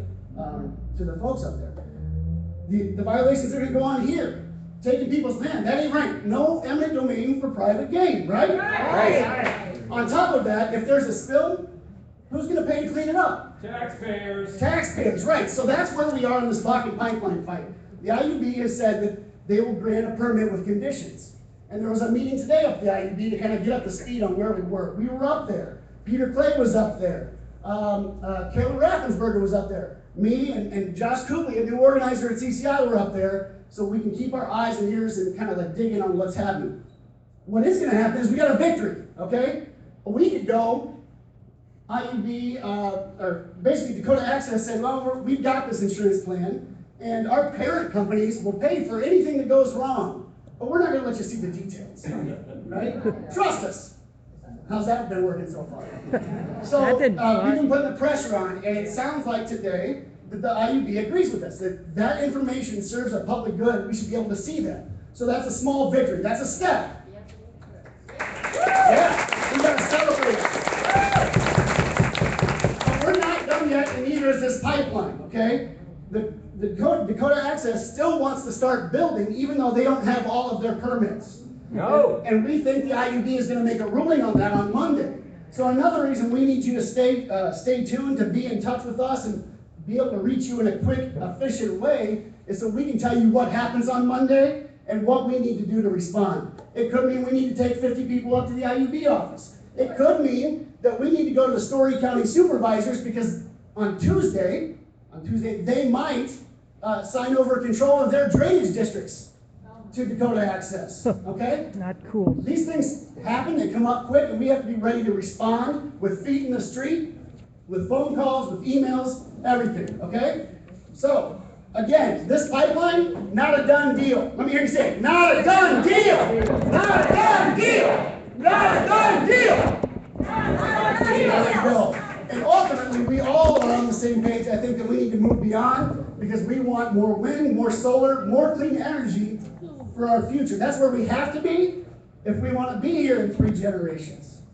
Right. Okay. Right. Very good. Hey, real quick, Adam, the book signing, Cherie, Adam, how is the book signing going to happen, and how are people going to kick in the $40 for the book and a piece of action? Well, you can give your money to me. And I'll be going to see a guy in the back there later.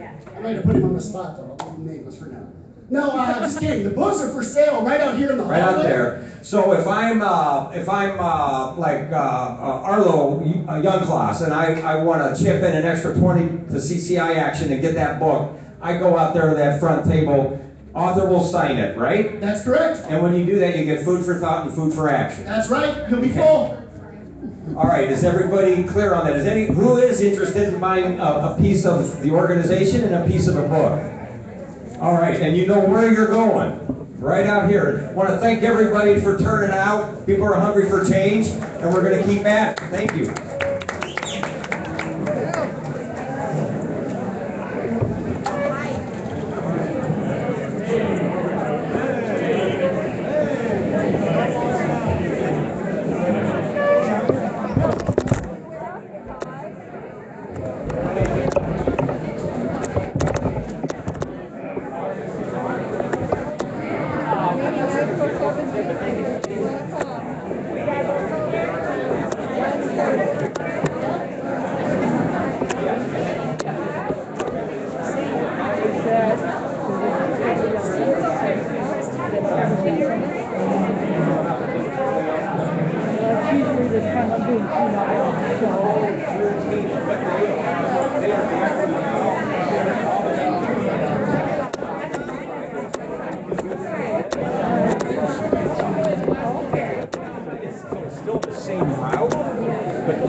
You know, I bought property from using real estate.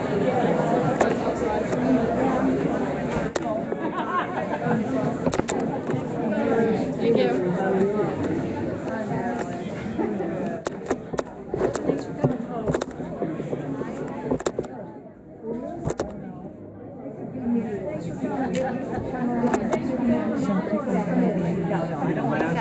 Protest and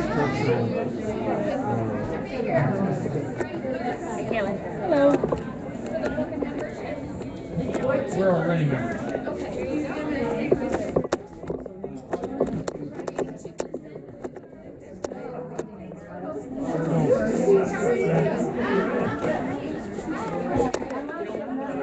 I don't know whether I need to read it or I need to read the next one.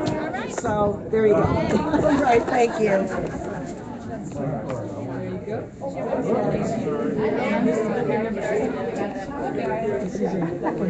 Hi, Kathy.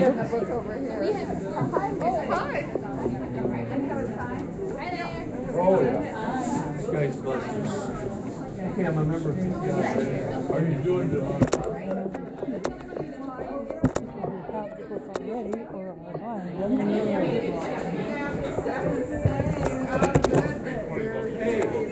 I'm getting it signed. This is Stephanie.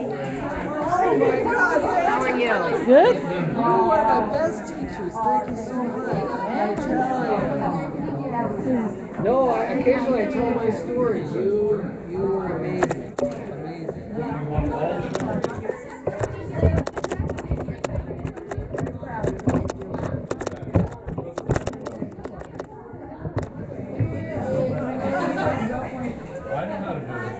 So how was your trip?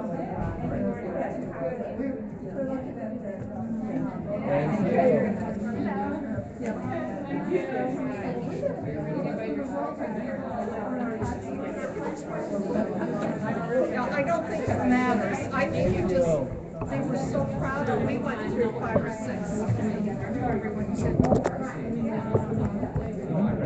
You don't mind if I just pop up a couple of questions while you're doing that, do you?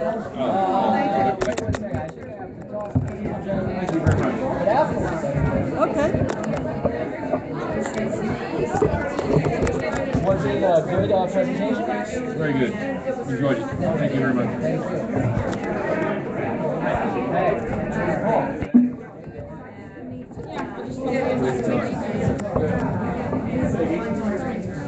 Yes, I can. And this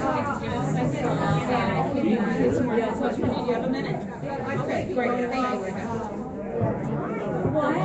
It was good? Yeah.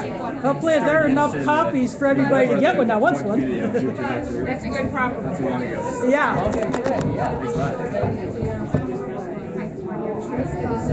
Artistic city. It's incredible. And it's such a Oh, I did not know. Learn something new every day, right? Yeah. Here we go. Thank you, Steve.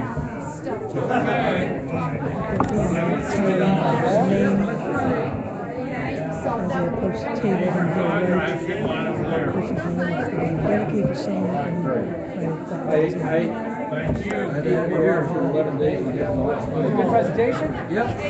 Teresa, I want you to sign. Can you review independent? Just make sure. And it was all very, very good. We were seeing a lot. Richly painted, well done, well served, touch needles, really good.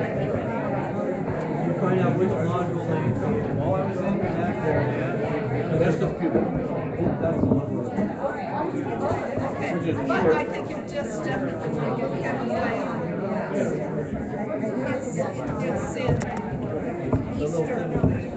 All right, Paul, thanks. Was it good? Good, very good. All right, Paul, if there is anybody you're going to be able to. I'll get out of your way. Thanks. Would you No, there's a lot there. sign this again, There's too? more, there's more. Yes. We were a little disappointed the very first day because they told us that Hemingway's farm was off the cliff. It's scheduled on. And then the next day it was back on. So we did see, yeah, the house and the ground. I love to see Hawaii stories. Oh, yeah. And you tell them that if I come to Hawaii, you ask all the shows. He will. They have an extra room just to do that. All right, Yeah. He's in Kona. yeah, Josh went through. Oh, yeah. So he's in Kona. Okay, all right. How are you? Good, good. You can just write your name. That's fine. Okay. I just saw that you said something, but I don't know what you said. It's sort of like, is it okay for presentation? The big thing was that mention was made of political prisoners. He said, what, give me a list, give it to me. That was Raul. Oh, yeah,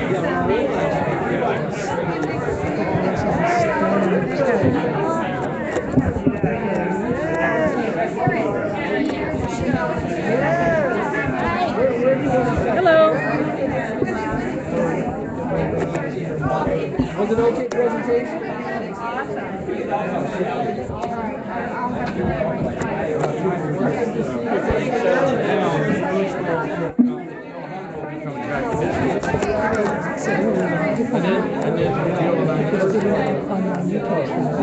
I think I know how to do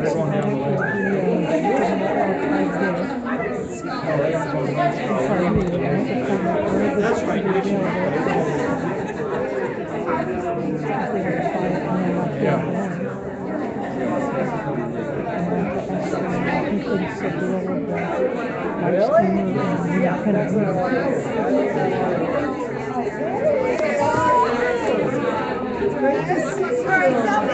All right, we got selfies.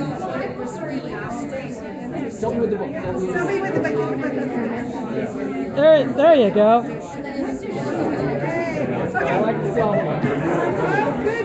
You want to say Dear Rita?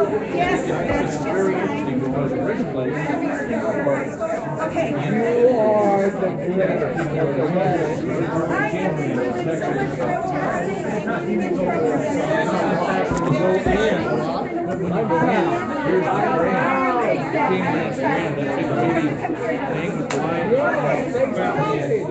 Were you his teacher? Were you his teacher? No, I knew Paul when he was growing up. He was a friend of my daughter's. Oh, and so I met him when he was in middle school. And he's been a family friend forever. Oh, that's awesome. Okay, take care. You too. I'm live streaming this, and then when I get home, I'll put it up on my YouTube channel, and then it'll be there as a permanent archive. Okay, which YouTube channel It's Kaylyn Strain, Kaylynn. Kaylyn Strain. Okay, Yeah. so you have a... I'm using Ustream right now, but I put my videos up on YouTube. Okay. All right, and what will it be called? I just gave the book title and then is this book the talk. Uprising? This is an Uprising book talk. Okay, thank you so much. So that's how the title will be. Okay, all right, I will look for it.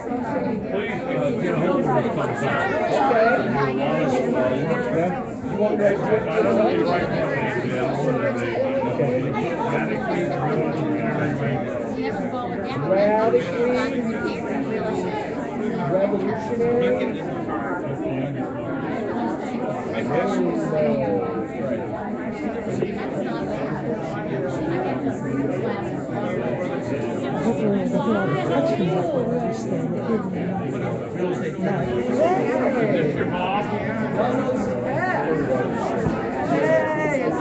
What year did you graduate from Rome? 97. I graduated in 70. My son graduated in 04.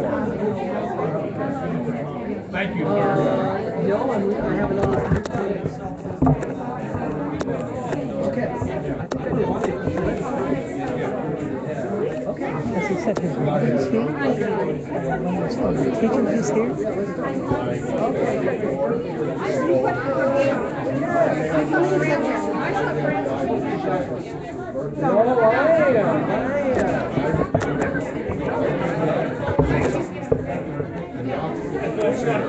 His wrote part of the book. He's not here. So I got both of them going to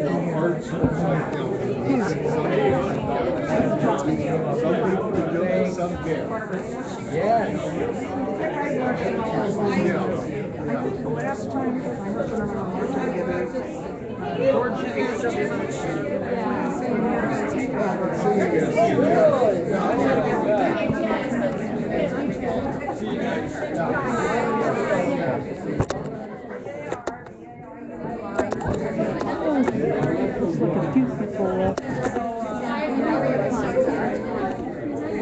wanted to get their book signed.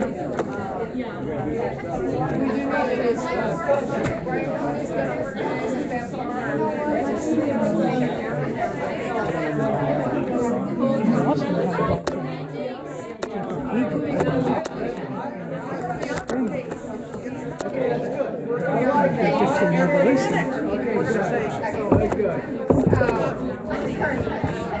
hope you're able to hear this question. Oh yeah, I was just at their book event. I took them to the UN. I gave it like 10 of the United Nations. Wow. Yeah, wow. Neat. Okay. And Will Moyes is one of the largest and most successful branches, by the way. And we just helped them to in front of the UN. They're trying to get for Roberta Caceres. And you know, the Honduras woman who was assassinated. Our group, our well people knew her and translated for her. So I want you to write a book about us, and it's like 3 lessons in 1 year. Oh, you guys are amazing. Yeah, and that we're a grassroots, local grassroots movement. So, thank you. Yes. Are you getting tired yet? Not yet. Really? Okay. Yeah. How are you? Good. You know the I am like I wanted to say hi, but you're sitting all the way in the front. So many people came in. That's amazing. Yeah, that's is totally awesome that more than double their turnout that they expected. So. Are you? Stayed there. All right, so good to see you. Yeah, later. We just moved back from 7 years. Yeah, we were there, This is when my sisters came out. She was getting politically active. She represents the youth. Everyone asks. Well, the turnout has been amazing. She supports Bernie. Yeah, don't you? You remember how friendly we all were. Yes, everyone's friendly. Yes. Yeah, thank you so much. Hello.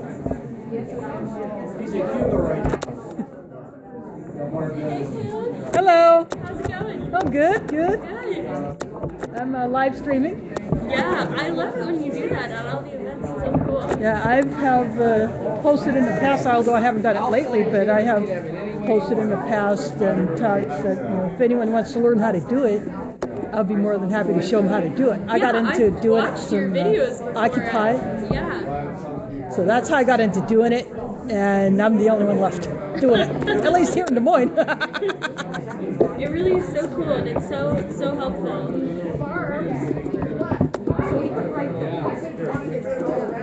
Yeah, and it's the new media. It's the people's media. That's what it is. Because the mainstream media will either not cover it or will spin it through their propaganda blender. One of the most amazing supporters. You are, man. Thanks so much for all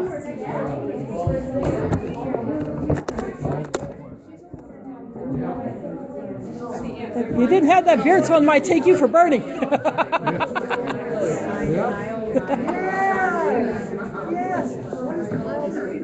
Hey, Aaron.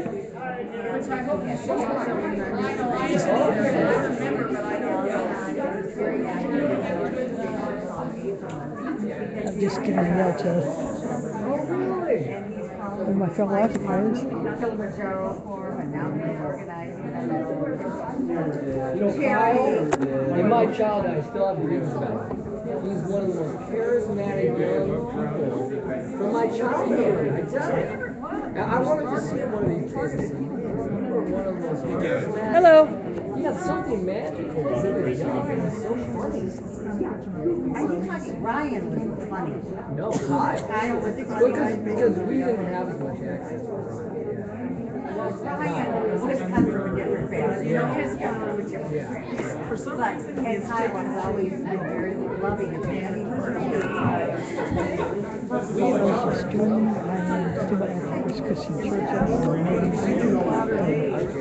Mom, I ran into her. People are having copies of this is Uprising. Having a little bit of a chat. I'm going to find out where this book is available outside of the area.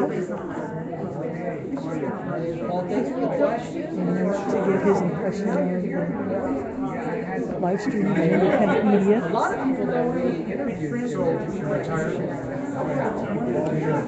Ahmad Mayhem,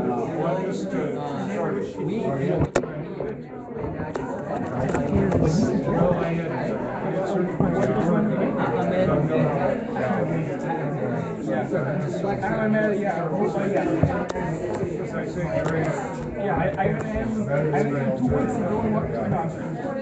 I was said before he got arrested. Yeah, he was in Washington D.C. for an event, and I'm here after a while in the court. Take care. Nice to see you. So, were you able to get asylum? Yeah. Oh, God. So when I came here, when he came with me, because we get together over Starbucks in Washington D.C. And I told him, are you sure you would really like to go back? Yeah. He said, yeah, I would like to. It's fine. And I was okay. He went back 2 weeks later and he got, I don't think the news. I saw him. Yeah, I am in Des Moines. You should. Write your name. I don't know which one. This one. This one.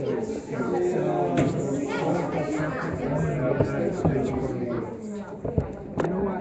You should write my name. I'm dyslexic, so I can't spell. Don't feel bad. I chicken scratch too. It's okay. My handwriting is like ESAN.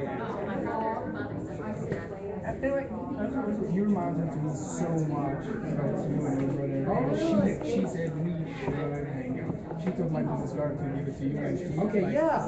We should. This is my own number. So we should. You don't just your wife. Yeah. We had a whole meeting. Yeah, exactly. You mentioned Jeffrey Rice. That would be the name that you can do research on this other stuff. He is a She's my girlfriend. Yeah, that's true. Yeah, I came here for a mission and I was planning to go back to DC. Then I fell in love with Des Moines, which is I fell in love. You've been bit by the Iowa bug. So I study here. Yeah. So thank you so much. Sure. Thanks for the nice words and waiting to see you. Yeah. Thank you so much. Thank you very much. Thank you. I go to the 42nd Street behind Ivy on the South University. So yeah, I usually go to the one in the 63rd. 63rd? Yeah, but we've been in 42nd twice. Yeah. Still not. So, yeah, 3 times or something. Good to see you. Hope to see you again soon. Oh yeah, I'll be there cooking lunch Friday. Okay, thank you. Bye-bye. You're welcome. So,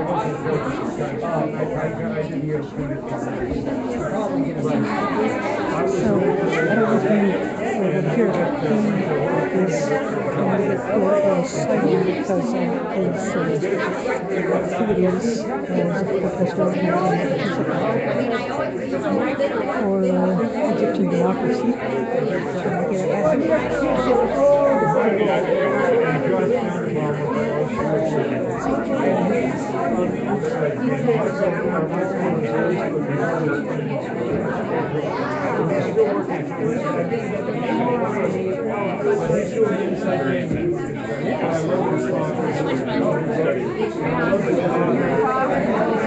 People still hanging out here even after the sun.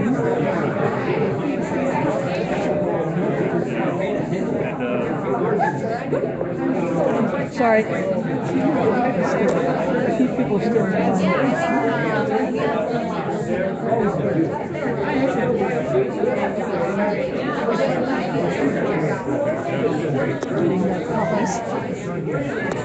Hello. I'm still live.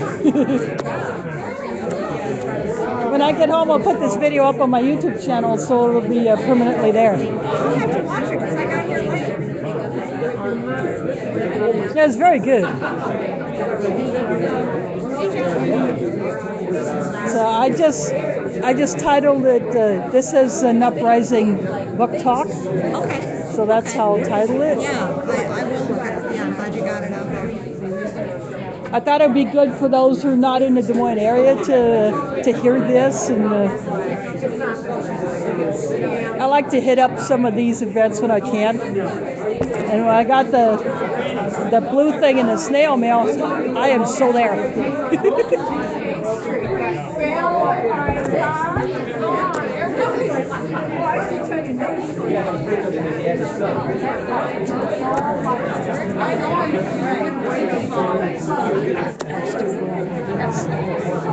Probably would have got a little battery there and we're going to put it in the car. Still going without having to take a break. I got this sitting, which is good. series along with his brother.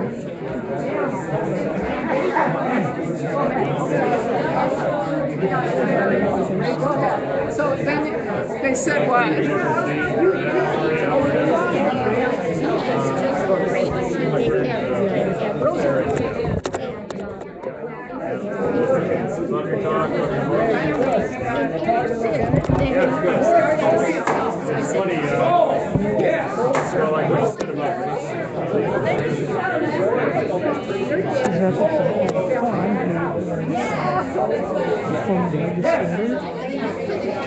Activist, especially environmental activist. We started a great march for climate action 2 years ago. Last year, the route of the most gotten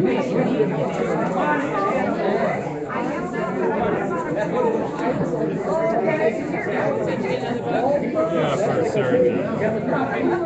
Thank you.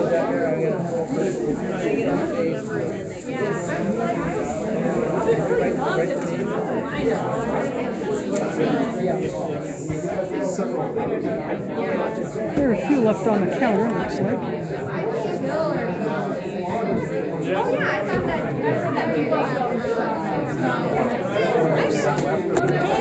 I liked when they got their EP, I thought they were doing really good stuff. And then they're like,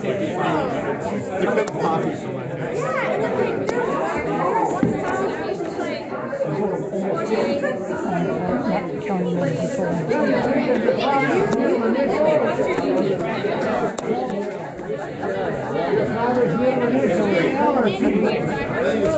Would you like one of our pins? I'm sorry? Would you like a Wealth pin? What? Do you do pins? Oh, yeah. Okay. Let me give you one. I'd love to give you one. But only if it cooperates. Yeah, no, this one always cooperates. Or it will. Oh, that's amazing. I'm sorry I missed it. Okay, fire code. Are you trying to get a book signed? I don't have a book. I don't have the money to get one, but still shooting video. And when I get home, I'm going to put this up on my YouTube channel. So I gave double amounts. So I will have it as a permanent archive there for people to watch later, and for those who are not here in the morning. You say you don't have the money to buy the book? Oh, let me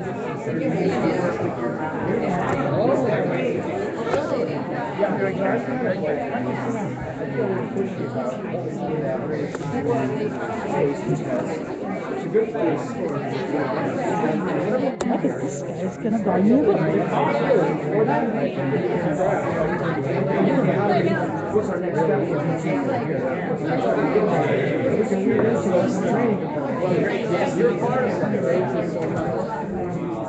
Okay, just first of all, where is this book available for those who are not here in Des Moines? Is it available online? Amazon, Pals. That's Powells.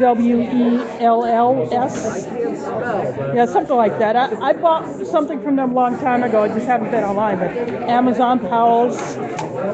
So that's cool. And since I'm a live streamer, are you aware of live streaming and what do you think about new media, independent media when it comes to movements? Yeah. So, one second. Well, he just bought me a book. Yeah, God bless him. This guy is awesome. I tell you. You want to write your name? Yeah, me. No. My brother Mark has kids now, so he can't travel. Oh, really? Where does he live? He lives in Philly, and my other brother lives in Los Angeles. And you're living in Los Angeles. That's what my son Nick and I work with. Yeah, Nick and Ned. Ned is in Iowa City, and Nick is in Los Angeles. He's a doctor. Yeah, I saw them not that long ago, maybe 4 years ago. I saw Nick.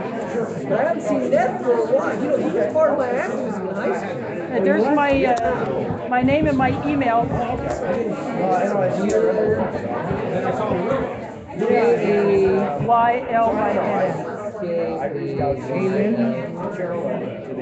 I'm sorry if I misspelled it, but I think I got it. No, you got 2 N's there? Yeah, that works. Okay, great. Just say Jerry.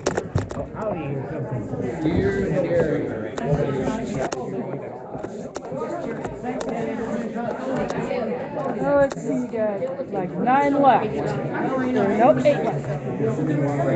And some guy just got me one.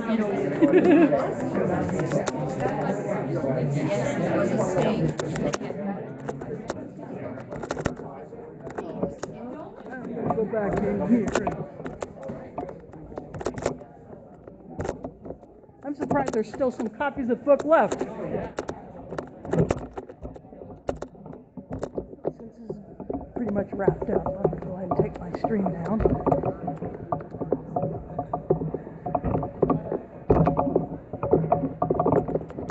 So I can get home, catch a bus, and go put this up on my YouTube channel.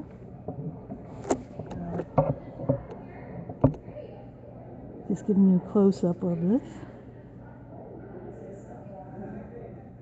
The 2 of the Engler brothers. It's available on Powell's. I believe it's POWELLS.com and also on Amazon.com.